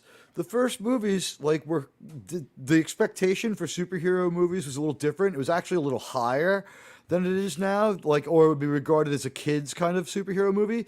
That movie kind of clears the bar. Not super, both of them, they're not super great. They don't super clear the bar, but at the same time, they're not Blade, but they don't fall to the level that we've seen like this Marvel's disaster by all accounts, or Wakanda Forever. It was much, much better than Wakanda Forever. I have morons on my payroll! It's like Rocco the Get paid Brave. for, I know I was an idiot, but we get paid for this? Yeah, exactly. Wow. Rocco the Brave. I'm saying Thanks, girls Mike. can't surf. If it's a girl, it's a girl, it's the silver boogie border. Actually, women can surf. I'll argue that point. There's some amazing female surfers. But anyway. But can you imagine I've if they seen changed some the women surfboard to a surfing boogie off board the though? North Shore of Long Island. Sorry, Sorry, off the South Shore of Long Island. The South Shore of Long Island is on the ocean. O.J. Simpson is going to be Dr. Doom. I would watch that movie. Now you finally cast that. There's a casting decision that I'm interested in. Would he play it like Nordberg? He's just making a series of accidental mistakes, like he falls into some nuclear launch button, and then as he recoils backwards, he activates like a monster. Yeah, Muslim Uncle, 100% no leaks. The Silver Zimfer. I'm trying to pronounce that right. Zimfer. This is Zilfer Zimfer. Let's see. John Rendell. The Silver Zimfer. The Silver Zimfer. John Rendell, but there's no money in superhero movies anymore. Like Westerns, they were done to death, and Hollywood moved on for 10 years with few expectations. Yeah, I can see that point of view. What you know, they're right. They're still going to try. Unfortunately, you know what the thing is. The problem with the Westerns is they made too many with no real satire. I think we said this the last time. Yes. The satire was all Mel Brooks and that stuff was that stuff saved it because it was going to be it was petering out anyway. People didn't care. They were making too many, so no one was making enough money. And Philly oversaturating the market. And it wasn't until Blazing Saddles kind of slapped them into reality. And then what's the next Western? Silverado. I don't know. The only ones that next one out is stood Silverado. out to me were the spaghetti westerns, the Dollars trilogy with Clint Eastwood. I think those will stand the time. I think Here's so. the thing: a lot of the Westerns making a huge comeback. Hey, Jay. Yeah, Lost Wonder. I've had a few women surf my board. Wait, that's talking something different. Ooh, did they wax it for you? Yes, there we go. That's what we need to know. And hail to you, dude. Nice that you're here. Yeah, Rocco the Brave, OJ for Doom. Yeah, hashtag OJ for Doom. There we go. We should tweet that out, everybody. So, believe it or not, I'm Latvian. Yeah. So it goes on. On my mother's side. To that same end, it also interestingly lines up with a similar scoop from Geekosity's Mikey Sutton, who in 2019 alleged that while the Power Cosmic will begin the film under the control of the Silver Surfer himself, Norrin Rad, it will quickly thereafter find its ways into the hand of yet another classic Marvel character, Frankie Ray. And that's what we were surmising anyway. However, after being imbued with this power, rather than carving out her own legacy under the mantle of Nova, as she did in the comics, Ray will instead take up the name of the Silver Surfer. For the love of God, why would you do that? Yeah, she's Nova. That's what the hell. Right. And the thing was about Nova, about Frankie Ray, in the Marvel comics, I believe she had similar powers to the Human Torch. And that's why she is Nova, because she had flame powers as well. Yeah. Go ahead. They paid a ton of money for Fantastic Four, and they have to pay like Sony as well. So we're talking a major investment here for these characters that are so time proven that a flawed first two movies made money and didn't really anger anyone at all. And now you've already made some strange casting decisions. And I don't know about angered people, but I mean, that seems to be what you're trying to do. You're marketing this through outrage. And what are we going to, this already seems like they're using these people's traits, you know, and aspects of what they are as a shield, if you would, a buffer, a human shield, a meat shield, like in a first-person shooter game where you grab an NPC. And so NPC of the moment, Pedro Pascal, he can't wait to do another embarrassing piece. As a Latino myself, like, I wish that Pedro Pascal would have a little more dignity. He doesn't have to change one thing he believes. Keep your beliefs. You're welcome to him. But could you stop being a dick to people who feel differently and stop attacking people and saying you're happy people are angry? It's dicky. It's don't be a dick. It is. And I want to say thanks to your Muslim uncle for that $2.99 super sticker of a thumbs up. I greatly appreciate it, dude. Thank you very much. So, yeah, thank you. You know what? That's one of the most revered names on YouTube. One of the most revered chatters. People like Snortapoopus and your Muslim uncle. You say that basically in the same breath that to have them in the chats and to see and to that super chat. You know, from the bottom of our hearts, we really want to thank everyone who's donated today, except Admiral Teague, who had a mercenary reason. That's right. Yeah. Damn you. John Riddle. Yep. She is hot. She's very hot. And hail to West Kegel. How's it going, dude? Nice to see you here.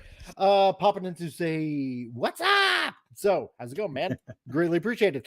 And the Titan just dropped in too. So, hail to the lady ones. So glad we get to see the MCU has learned from the Marvels. Frankie Ray as the SS. Yeah, really.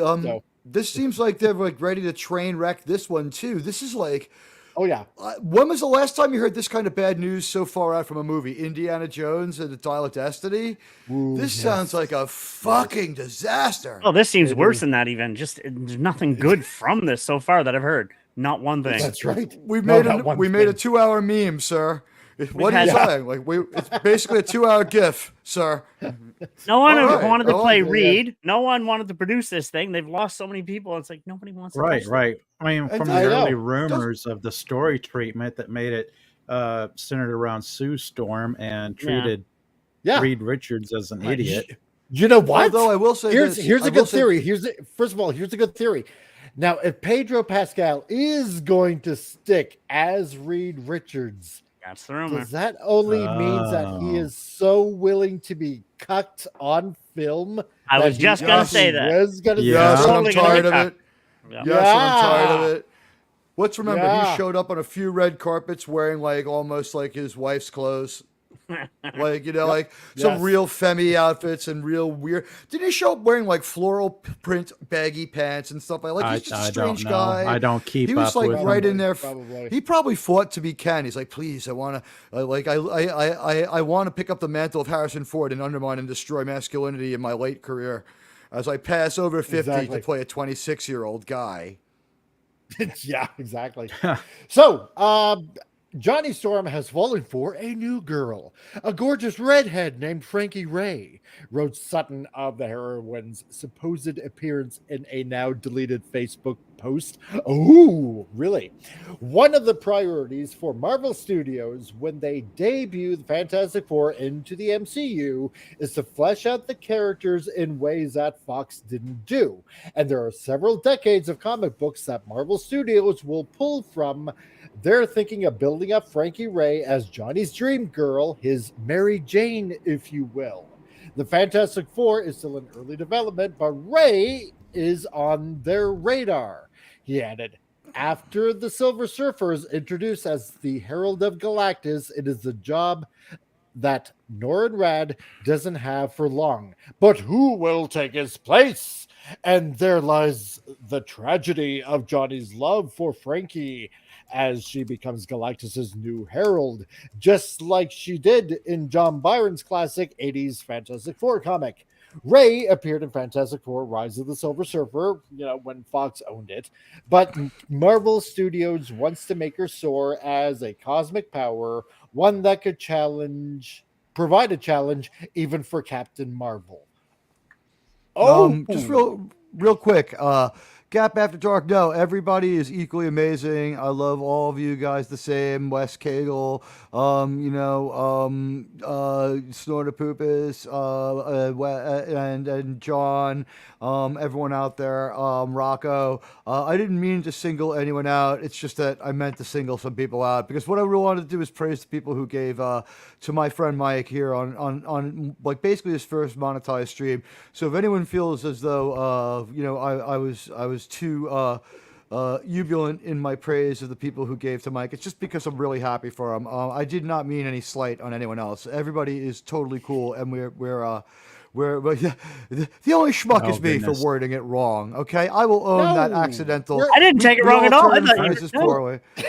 I think Gab might just be having some fun with me too, but let me say it. Like, hey, you know what? First of all, you came here. You knew who was going to be on the panel when you came here, guys. But at the same time, we cherish you all. But I did want to thank Christian for those two really nice super chats, Stark of Iron and your muzzle uncle. I wanted to single them out.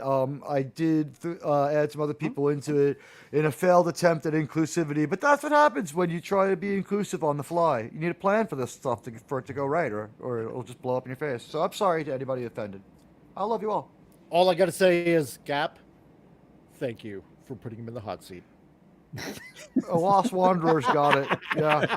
And by the way, do you know what schmuck means? A schmuck is the piece they cut off the schmeckel during a bris. A moil removes the schmuck so that you can be fully circumcised. And I have a wallet that turns into a suitcase. You just have to rub it. There we go.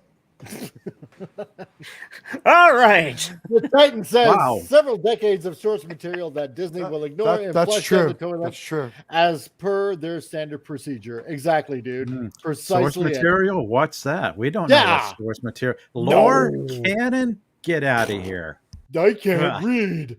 So, your Muslim uncle, Silver Surfer was one of the first comics I collected regularly. Wow, bought at my local comic book shop with the Nom and the Punisher. Just do them right. Exactly. Now, did you Silver Surfer had like a huge run, like from like 72 to around. You know what I think honestly slowed Silver Surfer down? The Jaws craze. People are like, no, I'm afraid of the ocean now. Yeah, exactly. That might be it. Yeah. Now, was it Muslim Uncle? I'm just wondering, was it like from Volume 1, like from the late 60s when John Buscema did it? Or are you talking about Volume 3, which eventually made Ron Lim like the regular artist for quite a while and just made that comic soar like you wouldn't believe? Because if it was Volume 3 when Ron Lim was doing it, I collected it at the same time. Loved it. That's why I love Silver Surfer. Aside from Jack Kirby, creating it, and his, when I picked up Ron Lim's Silver Surfer, volume 3, that's what made me buy all the back issues, like all the volume 1 issues, all 18 issues of volume 1 of Silver Surfer. And then that's what made me get Fantastic Four, 48, 49, and 50, or was it 49, 50, and 51? I think it was 49, 50, and 51. I had to get those issues. That's why I love that character. It was because the art and the story. And then on top of that, they resurrect Thanos again. And then it spun into the Thanos quest, of him getting all the Soul Stones, which then he dubbed Infinity Stones in that little miniseries. And so, it was volume 3 in the 90s. Yeah, there you go, dude. I'm pretty sure Gap After Dark. Marvel. One sec. Gap After Dark, I would give a Super Trap, but I don't have anything to eat for Thanksgiving, so that's why I'm not giving anything. I'm sorry, dude. Goodness.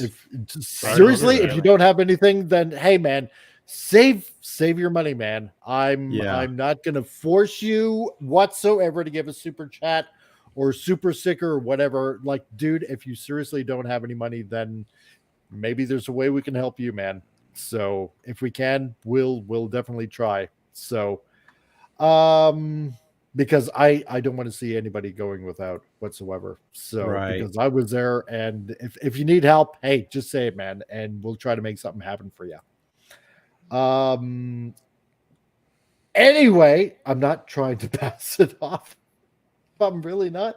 So whether or not this gender swap comes to fruition, who are we kidding? Of course it will undoubtedly be confirmed somewhere in the months ahead of Fantastic Four's May 2nd, 2025 release date. So, yeah, I don't know, man. I'm looking forward to it. They've got to make this happen. Come on. Don't chicken out now. They really should. Take the ball, run with it. PCR, are you like rooting on the train wreck like I am as a Jet fan now? You're like, let's just wreck this. The harder this thing hits the wall, the less of it they'll try to save. Maybe they'll get a whole new car. Yes, I'm rooting for the train wreck. I'm going to watch the dumpster fire from a safe distance. So you're like we the guy know from where it's headed. You're like the guy from Clear and Present Danger, right? When Harrison Ford goes in his office, like, before, not Punky Brewster's father, the president, but when he goes into the Kit Rich from Mission Impossible's office, and he's like, you knew about this, and you set people to fuck up, you sent people to die, and the guy's just like smug and like slowly walks over the safe and it's like shows him he's got a jail-free card, and he's like, you've done this, and this. He's like, yeah, you brought them down with you too, and he just kind of throws the piece of paper at him. That's so Machiavellian. Last one, Wisdom as Galactus, Eater of Worlds. We got a third. There we go. Validation. That is, now it's not a coincidence. It's a trend. It's a trend. Right. People are calling for it. Disney, this is what the world wants. Yes, Lizzo as Galactus. She's got the whole turkey in her hands. Give the fans what they want. You've heard it here. You've heard it here. Give the fans what they want. Oh my God. Make everyone happy. I want Broken Lizards to write the movie. Planet must not eat. Let's hire the Broken Lizards to write the Galactus Fantastic Four movie. Oh my God. But that's right up there with 100 monkeys and typewriters banging out another Shakespeare. Yeah. It'll happen one day, sooner or later. Can you imagine? Oh, frig, I would love to see that. Jeez. Frig. But yeah, I know everybody has their favorite, comic superhero and all that kind of stuff. And, like I said before, like your Muslim uncle and whatnot. I've always liked Silver Surfer. I like a lot of Marvel characters, but Silver Surfer holds a special place for me. Just like a lot of superheroes holds special places for you, or certain TV series and stuff like that.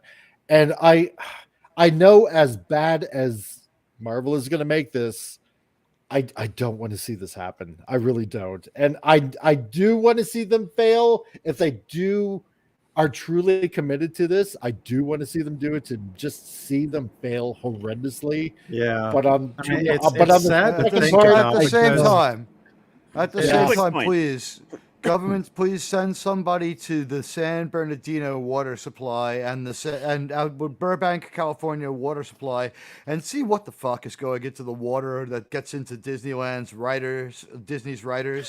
And if they're writing it in Orlando, same there. Like, I want the water checked at all Disney writers' facilities. They have not managed to cleanly execute a good movie in 10 years. One sec. Gap After Dark. Yeah, I'm all right, guys. I'm gonna go. I'm embarrassed. I shouldn't have put my personal stuff at that in the chat. No, goodness. You know what? Gap, no. Don't worry about it. You know what? The chat was retracted, so we did talk about it enough. Yeah, and you know what? No, here's the thing, Gap. I want you to know something. We don't see it on StreamYards when you retract the chat.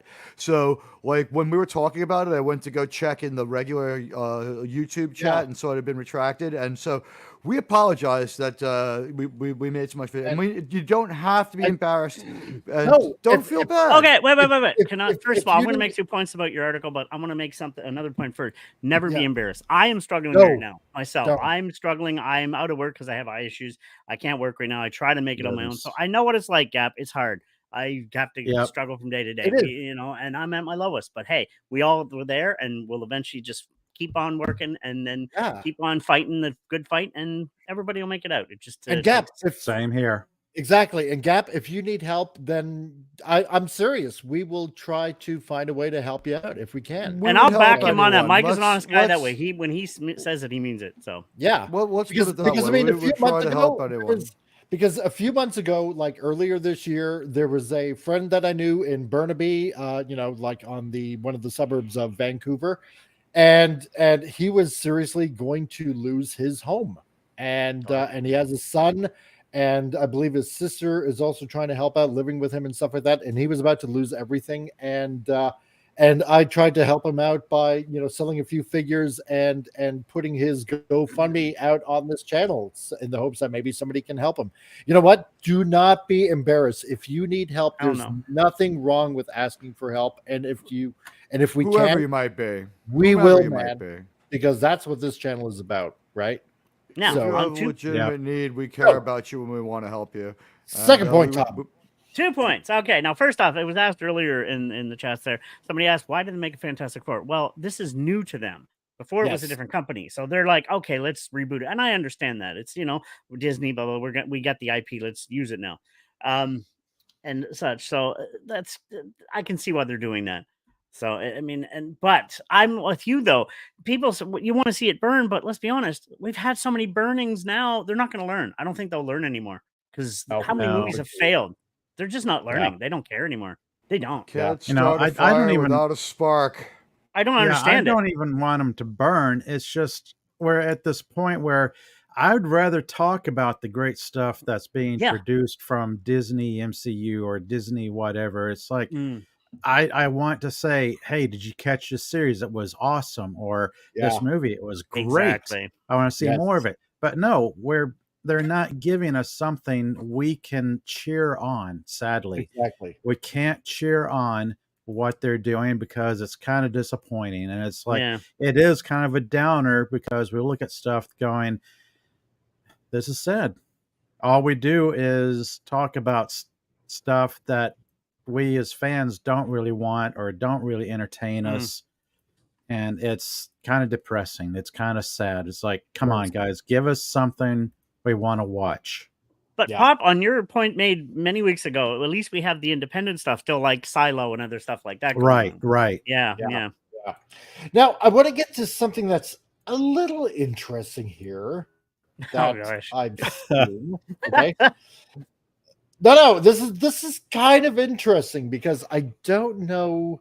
I kind of know how to take this, but in a way, I kind of don't know how to take this, okay? Because obviously, as we both know, the Marvels has been out for a couple of weeks now. So this article I found, Miss Marvel actress Iman Vellani, not concerned about the Marvel's disastrous box office performance, addresses critics labeling film as woke. Okay? Now, this is kind of interesting. I've seen this, and I want to go over kind of this quick, right? Now remember, the danger that we face here is that we will see wokeness where it isn't and disregard a worthy product. Yes. Mhm. Now, ever since releasing on November 10th, obviously, as lots of people know out there, The Marvels has struggled to resonate with audiences. I can't imagine why. Interestingly, Miss Marvel actress Iman Vellani says she's not concerned about the film's disappointing box office performance. Okay. I'm not overly concerned about that. In a recent interview with Yahoo, Vellani responded to the film's marvelous financial flop, declaring, I don't want to focus on something that's not even in my control, because what's the point? That's for Disney CEO Bob Iger. That's a good way to look at it. That is a good way to look at it. Smart girl. Right? Yeah, smart girl. Yes. You know, because she's around, I think, 21 years of age, right? And I imagine this is her very first, well, let's just say Miss Marvel on Disney Plus was her first, her first on-screen performance, on TV. And this is like her first, I believe, her first major, quote unquote, big screen, major movie. Exactly, right? Yeah.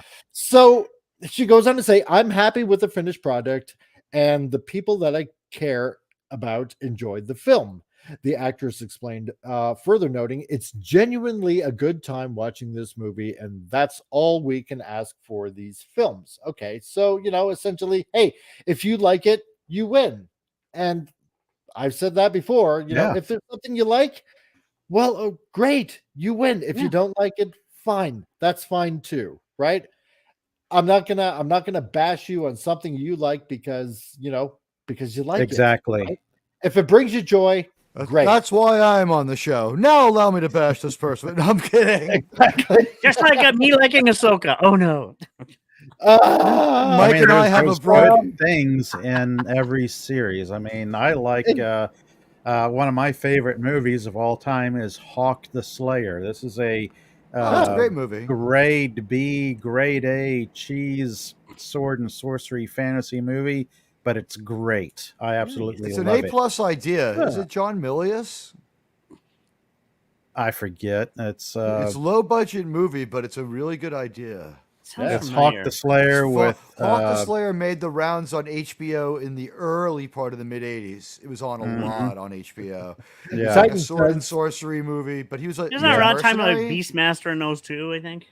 Yeah, a little before. Yeah, around that maybe just a little before. Time, but it's not related to anything. Hawk the Slayer is like he was a mercenary and like kind of a Conan-like figure, if I remember right. And he had a cool crossbow. I remember that. Oh yeah, that one character had that automatic repeating crossbow. Yeah. Titan says, I'm a fan of everything Disney is doing. Where else are you going to see a train wreck of an entire industry and still be able to have popcorn? Exactly, dude. Exactly. So the interesting thing is she also elaborated, it has superheroes, it takes place in space, it's not that deep, and it's about teamwork and sisterhood. It's a fun movie. So this is her point of view, right? It's a fun movie, and I'm just so happy that I can share it with people. So further, she addressed critics of the Marvels who have labeled the MCU's latest outing as woke, claiming, I had a lot of experience in high school alone when I would share my excitement with someone, and then they'd immediately shut me down for being excited, right? And to what she would say, I would hate to see that within the fan community as well, because it does feel awful. If people are excited about something, let them be excited about it. And she also says, and if you have constructive criticism, voice it, but never be a wet blanket on someone else's excitement. Like you were saying, like if somebody likes it, we don't have to down on them. Right. Yeah. I mean, I'm not going to rain on somebody's parade. I mean, if you like it, you like it. It's I'm going to be a wet blanket on the writers only. Don't make some of these movies. I'll be a wet blanket on them. Yeah. Your crazy idea actually your crazy idea actually is crazy and does suck. Just keep it to yourself. Bedtime story to your kids so they can wake up horrified and sleep deprived. But here's the other thing, right? Because she goes on, when she said, and if you have constructive criticism, voice it. Yeah. Right? So there's a very interesting thing that you're not hearing from a lot of these other, bigger names, so to speak. She's being very, very level-headed about this, right? Because she's open to criticism, constructive criticism at That's that. how you get very better. level-headed for somebody of her age. Exactly. That's quite refreshing. Because in the words of Alanis hear that Morrison, coming out it's of Ziegler's ironic. mouth? In the words of Alanis Morrison, isn't it ironic when you break on through to the other side like that? Yeah, exactly, right. But do you hear that coming from Ziegler? No. And they're roughly the same age. I keep accidentally calling Rachel Ziegler Rachel Pigler. Yeah. Ziggy Piggy. No. You know what? It's not my fault I co-associate those two things, like the piggish things she says, and they're all of the same nature. If it helps you remember. Yep. So that would be my pick for Sue Storm, by the way. It's a mnemonic device. Oh, Rachel Ziegler is going to play Sue Storm. Don't you worry about that. Oh, God. Oh, my God. No. But you know what? But this coming from her, is actually a little bit of fresh air in an otherwise kind of, dark, outscape, of, or landscape, I should say, of, the entertainment industry, right? So, being 21 years old and saying this kind of thing, yes, like you said, Gap, or sorry, not Gap, bleh, admonish me, Pop, of someone of her age being this very level-headed. Yeah, it's nice. It's nice. Somebody told her, look at Brie Larson. She's a train wreck. She train wrecked herself up when she wasn't much older than you. Just don't say anything too stigmatizing, and any criticism, like shake it off like it's fun. We'll break some stuff later. We fill your hotel room with breakables and a bottle of booze because you're of age now. Yeah, John Reynolds. She's got a publicist who learned from RZ's screw ups. Yes, exactly. Probably true. Wow, read my I agree. Here's what you don't do. Exactly. Honestly, they could make a class for like in the NFL and other sports. They found out that like when you take a young athlete out of college and make them a millionaire right away, they could go crazy, and a lot of them were ending up with tragic stories. So now and if you've noticed, bad behavior by NFL players has kind of gone down a bit. And I watched someone do something today, but in general, like now when NFL players come into the league, they all get sat down and they're like, the average career in this league is still only 3 seasons. You still do not get paid if you're injured. This is the league where you have to perform to get paid. You shouldn't live like you have a whole new lifestyle or this is going to last forever. You should live like you have a 3-year burst of cash.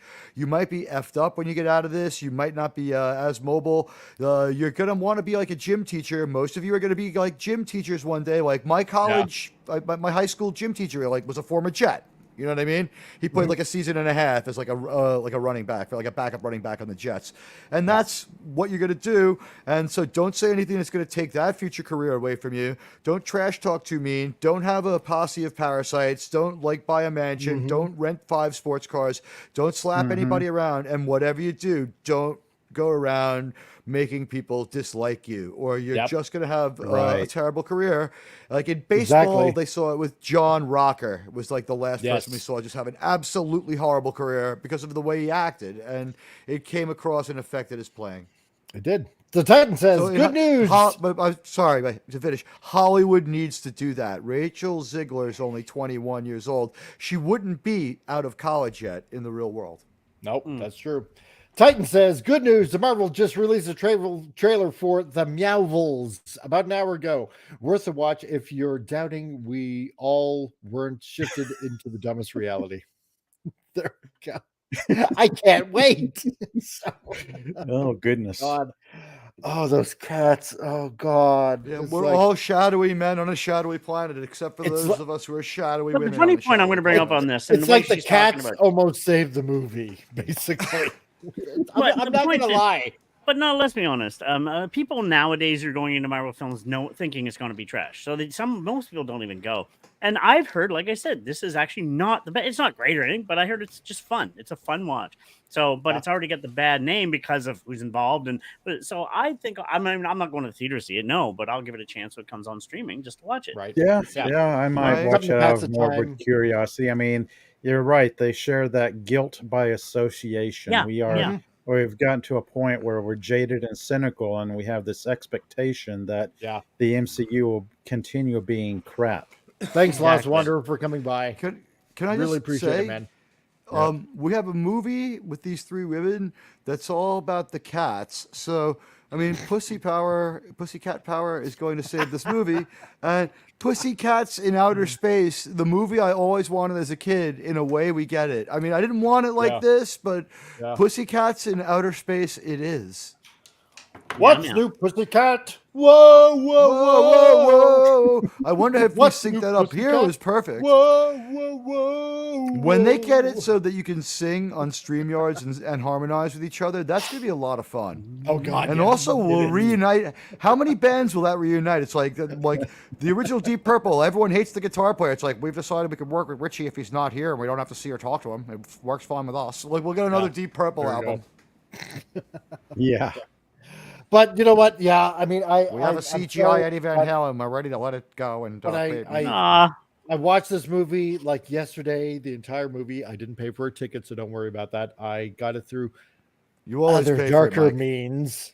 Well, yeah, I paid with it with my dignity. And meanwhile, in an alleyway behind the Comic Relief Crusader's workplace. Yeah, exactly. That's about it. You throw me the idol, I throw you the tickets.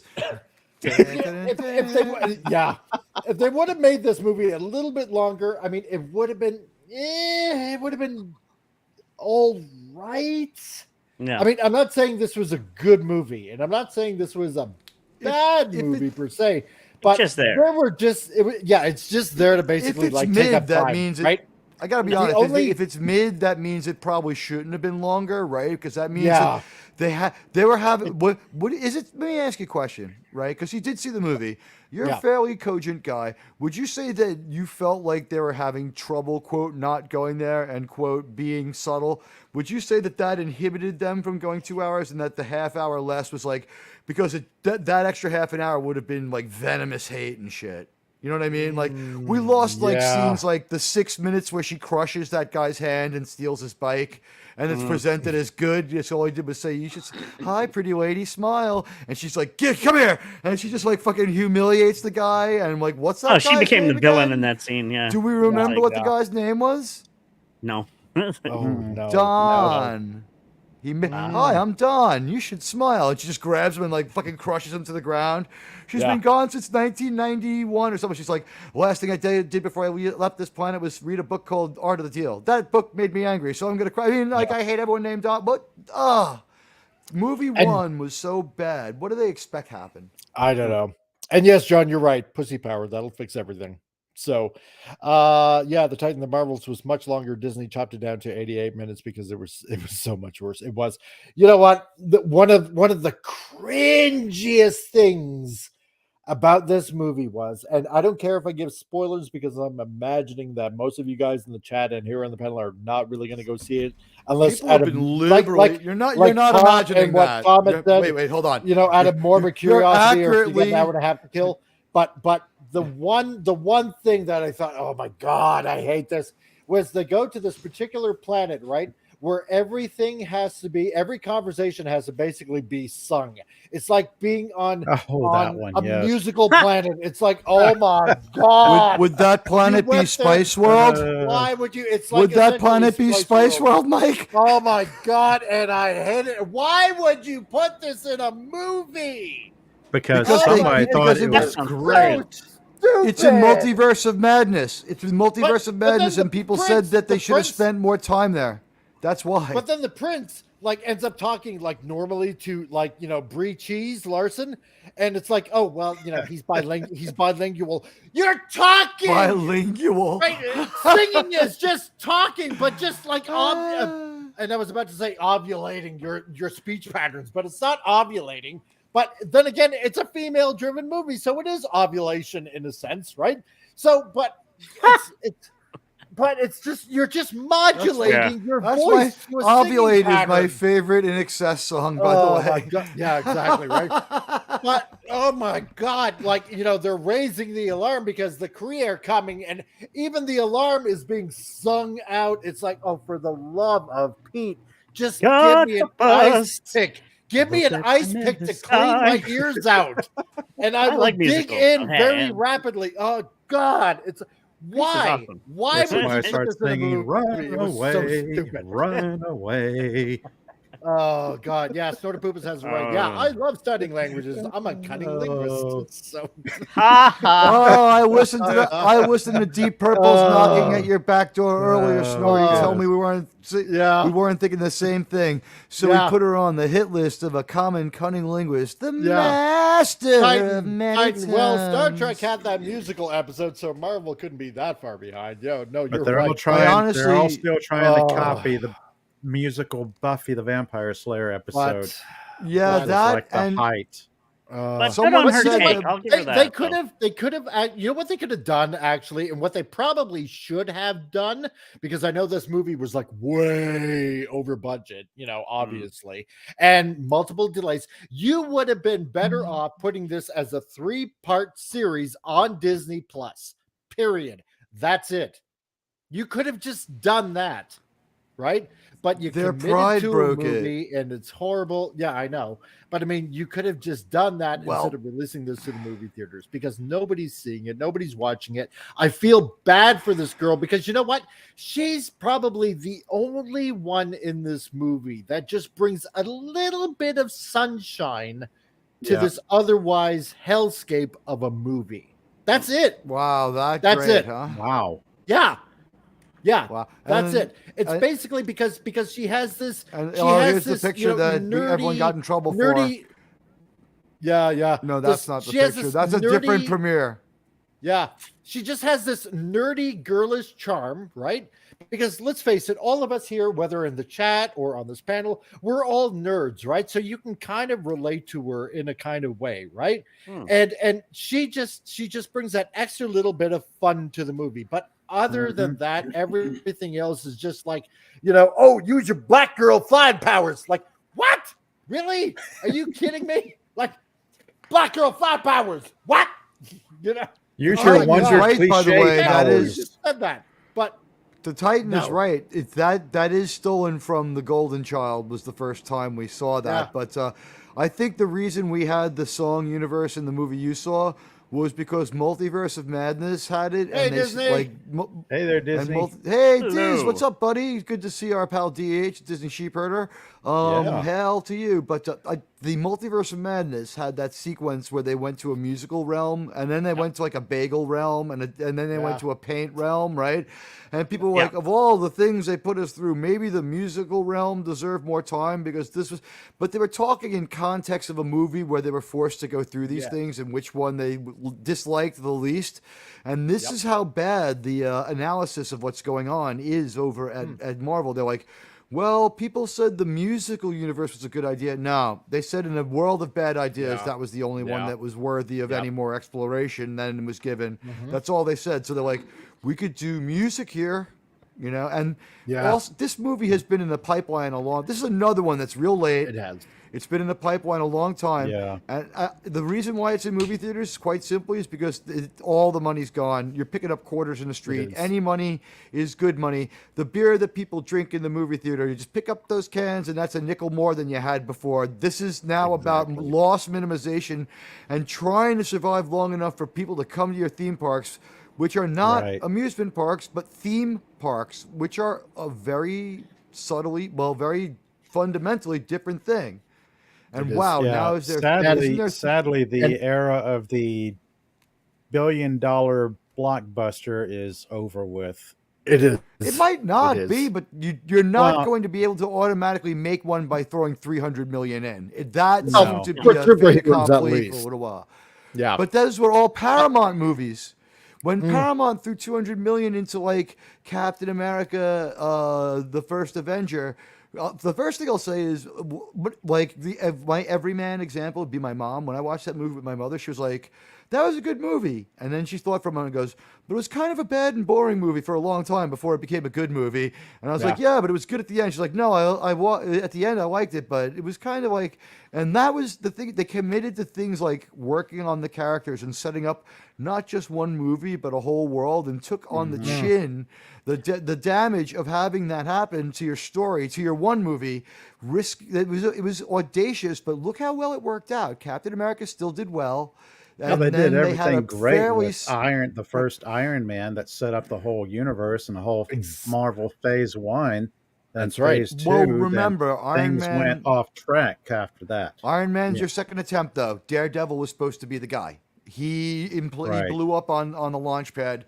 Although they did get an Elektra movie out of it. I don't know what did the Elektra movie retroactively kill Daredevil because they were going to try to boot everything off of Daredevil, weren't they?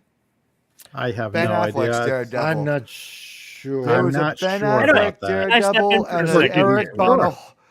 They threw out an Eric Bana movie and a Ben Affleck Daredevil movie, and I think that was the booting moment. So, can I share a little bit of news that everybody might want to hear? Yeah. This is I just came across my feed. Orville Renewed? This is involved with Star Wars, actually. Some big news that might change things. I don't think so. Dave Filoni is now Lucasfilm's chief creative officer. I saw that. No. So what is that going to mean? With Kennedy it means that they're going to try to to save the MCU. I think it means that all the failures are going to Star Wars. Kevin Feige, Dave Filoni, they're going to stick with him. I think they're just going to ride out the bad contracts in Star Wars and let that die. And they think they could save the MCU. It's basically like they have two properties got thrown out of a plane and they have one parachute and they're giving it to that's the being MCU. Optimistic. I don't have any faith in Feige Filoni. not being there. Things are better. No, I'm not being optimistic for Star Wars. I'm saying it looks like, and I don't say they have the skill, but it looks like they're going to back the MCU as the one they can save, right? Because they've just thrown another bad contract. I mean, if Disney gets to a point where they need to start selling off properties to stay afloat, they could keep Marvel and sell Star Wars. Or even smarter, spin off Marvel into its own, have it immediately go bankrupt and unload all those bad contracts and be like, oh, well, you win a few, you lose a few. We still hold the rights. You think they'll hold on to Star Wars over Marvel? I think that it looks like Star Wars is being sent. It looks like the parachute is going to the MCU because Kevin Feige's a failure, and now he'll be there. He'll be at Star Wars after Kennedy leaves, and he'll be in charge, and he's a failure. And Dave Filoni failed spectacularly with Ahsoka. It was a 6-episode meme fest of laughs and stupidity and slowness, and he's in charge there with that cartoonish, literally vision of the future. Yeah, it looks like they're putting all their bad contracts and all their bad people onto Star Wars, and they're going to try to save the MCU. Do they have the skill? I doubt it, but that looks like the parachute goes to the MCU. Right. Okay, and I want to say to Disney's Sheep Herder, thank you for being the first to join the multiple tiers that I got going on for this channel. All right. So who entered in at the Be Gentle tier of this channel. So you know what you should do, Mike, is go back and screenshot your very first super chat. Go screenshot. I will. That I totally will. You should screenshot that chat and just have the first chat on the wall, like in very feng shui fashion. It's where it began. That's right. Where it all began. With stupidity. I bet you all the chats together make a bunch of haikus. Ooh. There you go. It's like a poetry. It comes back. So that's that being said, as we land this plane in a very fruitful direction. Wow. I want to thank everybody that has already. that time already. I know 2 hours just. So Mike, here's what we should do. I'm at the top of the chat. You go to the bottom of the chat, and we'll alternate shouting out people to try to get everyone in a timely manner. Is that acceptable? Is that a good idea? I'm sorry to have the work meeting at work. All right, hey, thanks to everyone who came. Comic Relief Crusader was here. Thank you. StreamYard, thank you for coming. Duck Avatar, you always first at every stream with that one comment, dropping the Duck Avatar. You are iconic. One of the greatest lurkers. Just comes and goes. Thank you, StreamYard. StreamYard is at every stream, and I just want to say, journeyman work by StreamYard. Really, really journeyman work, and Stream Elements as well. Without you, we'd be nowhere. Without you, where would we be, Duck of Death? Duke, Duck Eye says. That guy says, this is the only channel where we'll spend a couple. We consider it like, you know what? The other channels say that I don't consider my chats. Here on Comic Relief Crusader, we gave StreamYard his 2 minutes here. We considered what StreamYard had to say. We highlighted StreamYard's chat, and StreamYard had a lot more to say than some. He's always working, and there's some people I've highlighted chats that had less to say than that in my time. I must have highlighted 7,000 chats in my life by now. Exactly. And we love doing it every time. But StreamYard's chat, I mean, he could back it up. Live viewer comments show up on StreamYard. This is an example.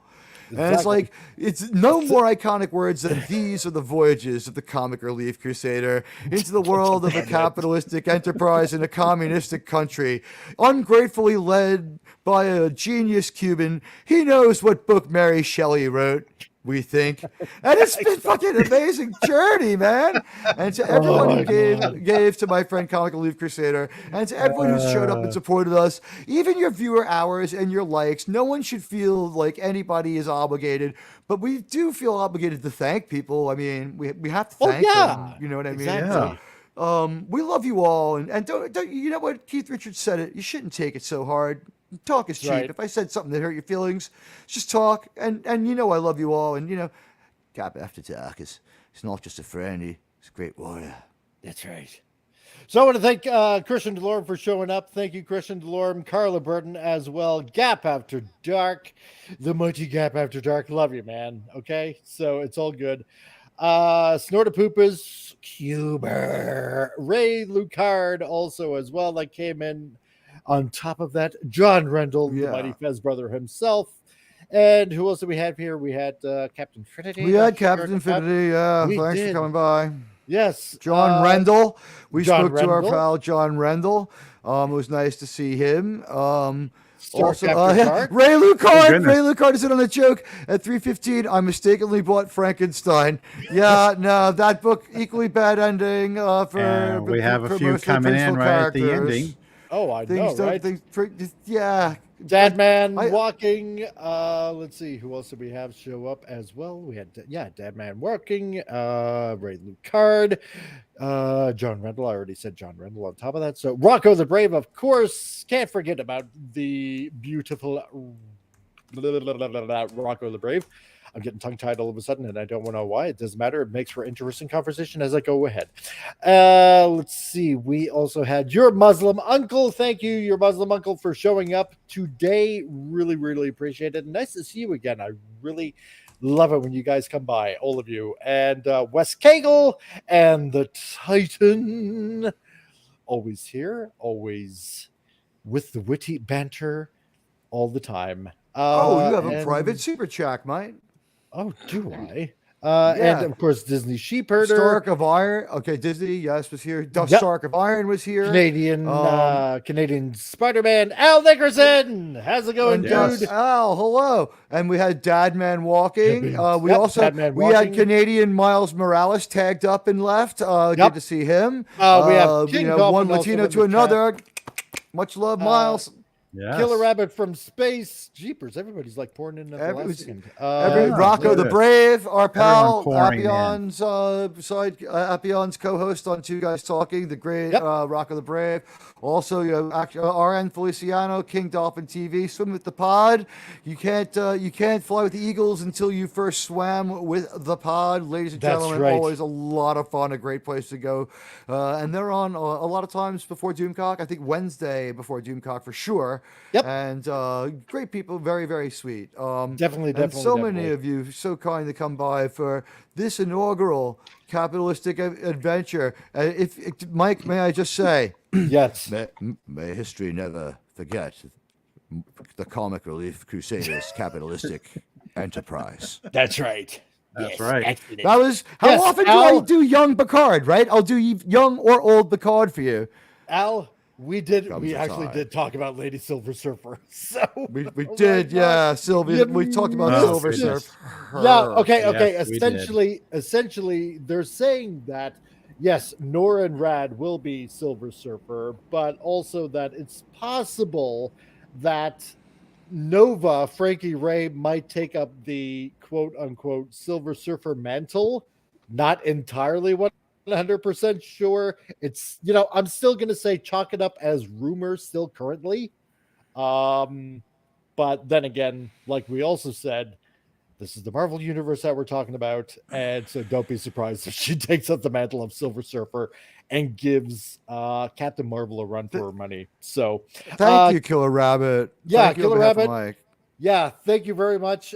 Congratulations on monetization. Thanks, dude. Really, really appreciate it there. So there is no harder worker. There is no nicer guy on YouTube than my friend, the Comic Relief Crusader, and no one has earned monetization more. It's an honor to be allowed to come take part in these panels every week, and exactly. I'll even read the news for you. So, ladies and gentlemen, we will not go quietly into the night. We will not vanish without making a bunch of fucking jokes about the woke. We're here. We're fighting for our right for good stories. We're fighting for the hero's journey. No problem. Go quietly into the night. Today we celebrate our monetization day. I want to tell everybody in the chat. First of all, I want to thank Christian Delorme for the $2 or for actually I suppose you should total it up to $4 super chat.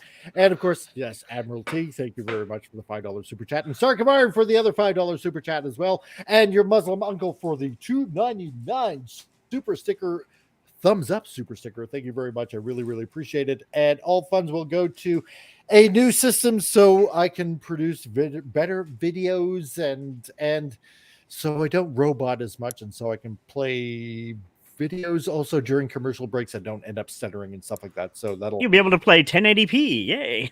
Yay! Wow. That's right. Exactly. That's right. I know, right? Wait, damn it. We're not going to be able to call you lip. We're not going to be able to call you snaggle lips Lorber no more. Yeah, no, I guess not. I'm sorry. Damn it. Damn it. That being also said, please, if you want to hit the like button and spread the link around, right. I would greatly, greatly appreciate it very, very much. If you want to leave a tip, go ahead and leave a tip.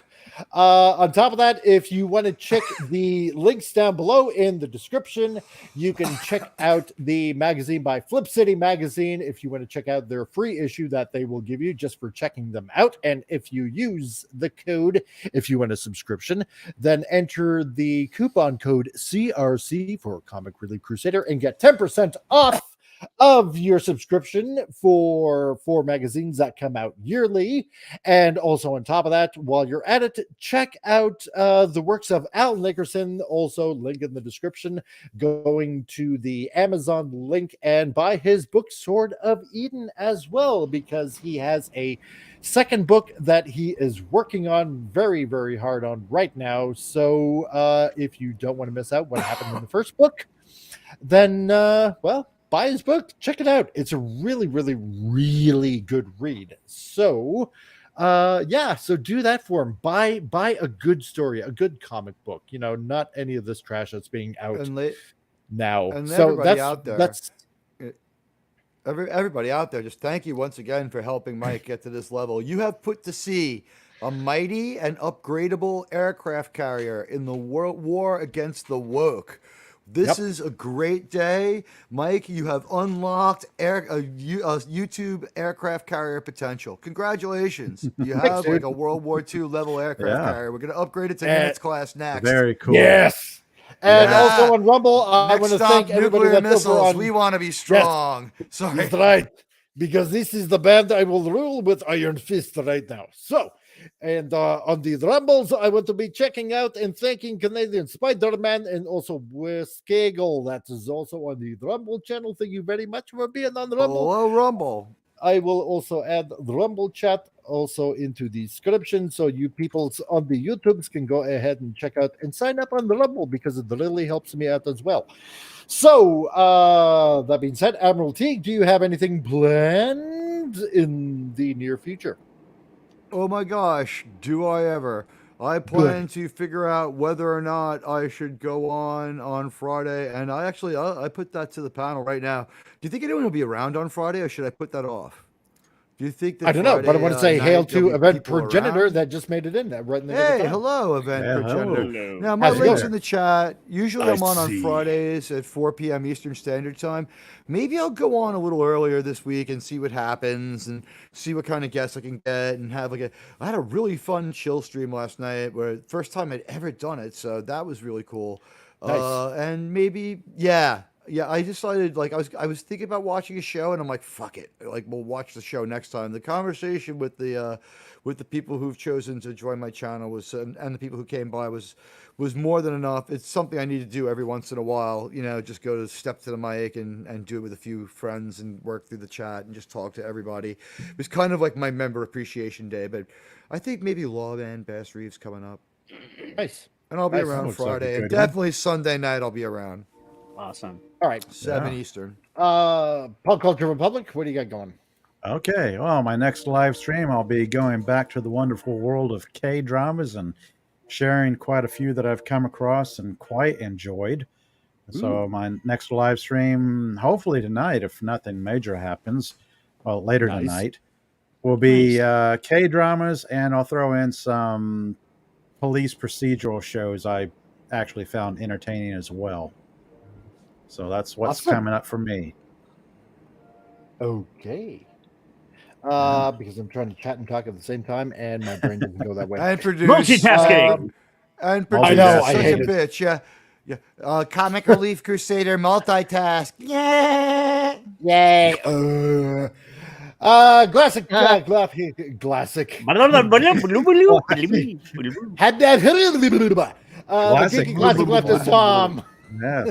All right. So now everybody knows I used to do the Foggy Brains for that was 8 years. That's a long time, but I had to kind of retire because you got to make money. I'm doing photography. I'm actually going to be working on the calendar for the year and then prints. So that's why I haven't developed the channel yet, the new one, because I want to join these guys and being in the Talking Head universe. And I think I think I'm doing okay. I don't know. You guys know better than I because I hate judging myself. But yeah, I mean, Mike knows you. I was going to be a DJ for years, and that's where we met actually. So. So the channel will be up in the new year, I promise you, and then we'll be doing more stuff like this and other things. And I might include other things like wrestling and video games. But right now I just got to make money. And the struggle is real. Being a starving artist, I'll tell you that it really is. Yeah. I know, but hey, you got to do what you got to do. Exactly. Short of whoring yourself out. That being said, okay. Yes. So listen, guys. Why stop there? Exactly.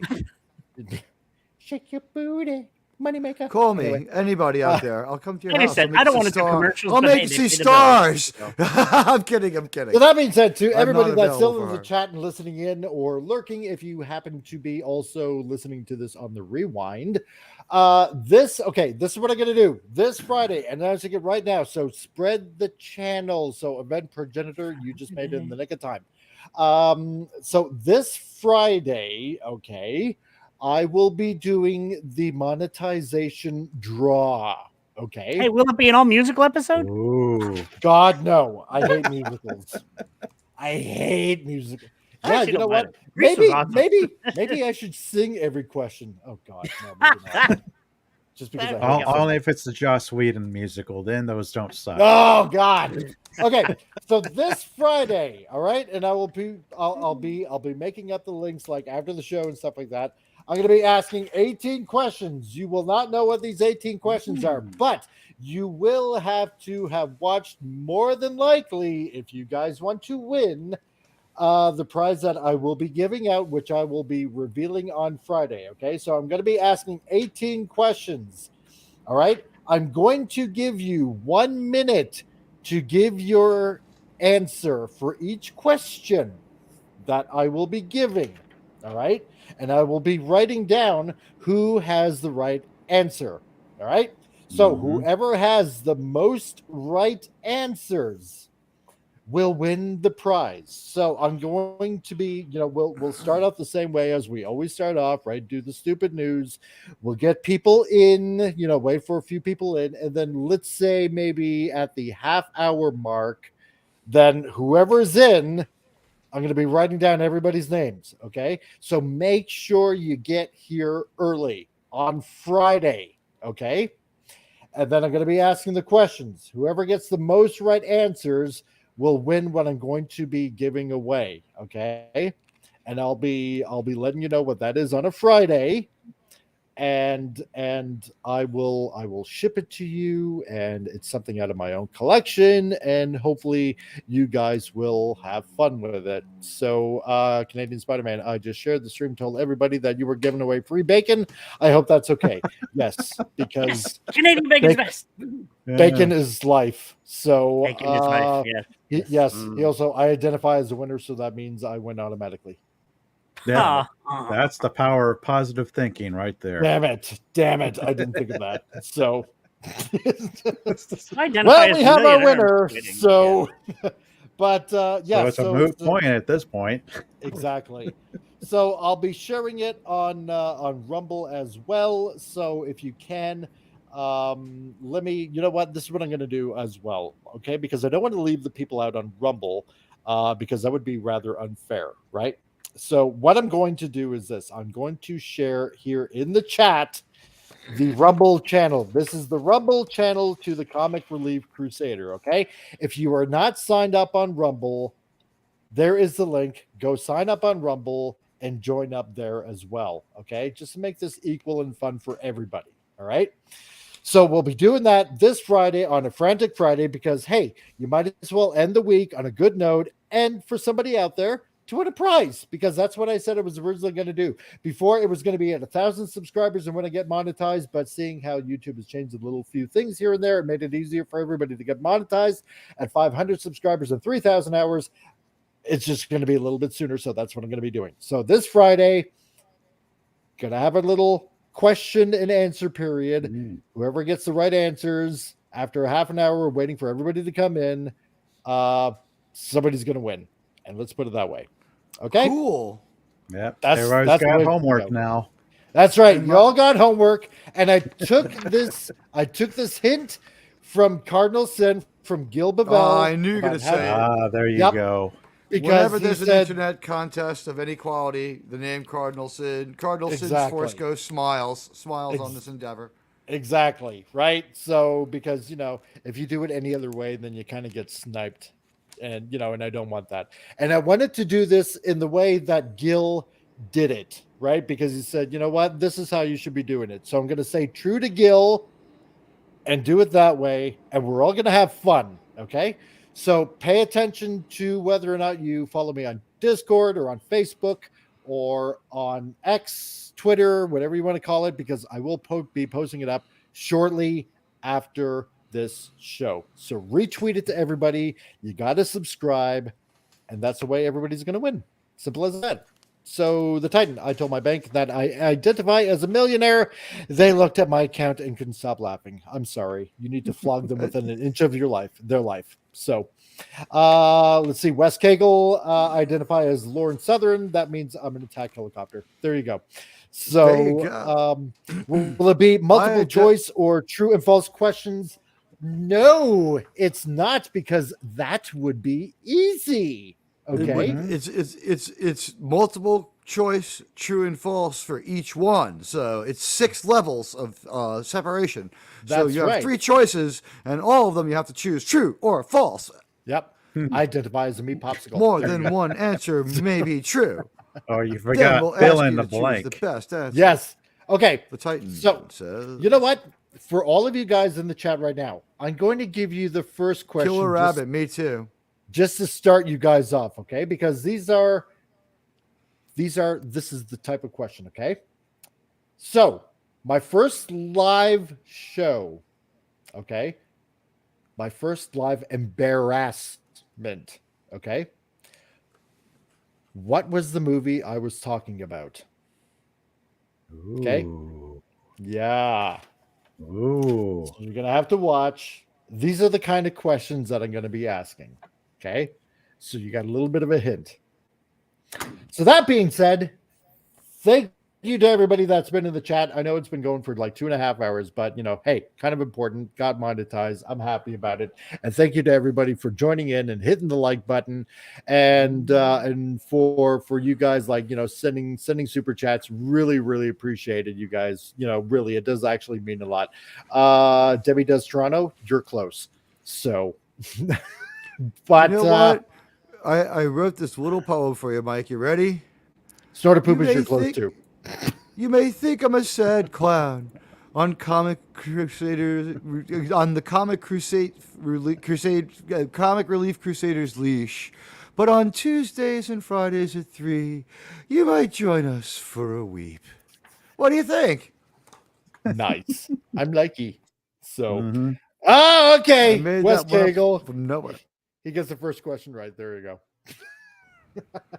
So that's going to be your guys' first and only words hit. Are hard. Okay. Yes, I know. That's why I fumble them up all the time. Okay, guys. So we will see you on Frantic Friday. Look out for the link. It's going to happen. There we go. And follow these fine gentlemen on their respective channels as well. Show them some love and help these guys also get, up to 500 and monetize and all that jazz, because it really helps them out. And otherwise, who's Disney going to blame these movies on? Exactly. Come on. Somebody's there's only so many white men to blame. go around. Right? I mean, we come here every week with our istophobic, toxic brood talk as members of the fandom menace who take commands directly from, we get the phoned in from fandom menace headquarters in East Rutherford, New Jersey. That's right. You know what? I also forgot this because, up here in Canada, we already had Thanksgiving. That's right. Yes, Al. happy Thanksgiving, October. Because you guys this weekend are having Thanksgiving. Yes, but you forgot about second Thanksgiving. That's right. So on top of it being a Friday, somebody will win a Thanksgiving prize as well, right? It's a Black Friday prize. For. Yes, it's a Black Friday prize. Yeah. So it's a black Thanksgiving prize. Anyway. You know what? Anyway. Guitar store, I want to be all inclusive.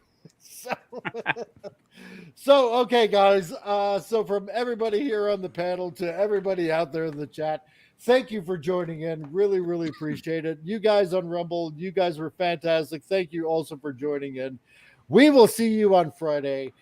Please like. Until then, we'll be worshiping a giant mechanical owl in a grotto deep in a cave. Hit the notification bell on top of that. Yes. Also, thank you, Snort. Yes, free WKRP turkey. I want to go back only to dropped once. And then we'll be giving out snow shovels to pick the turkeys up with. Yes, Mr. Carlson, I thought they could fly.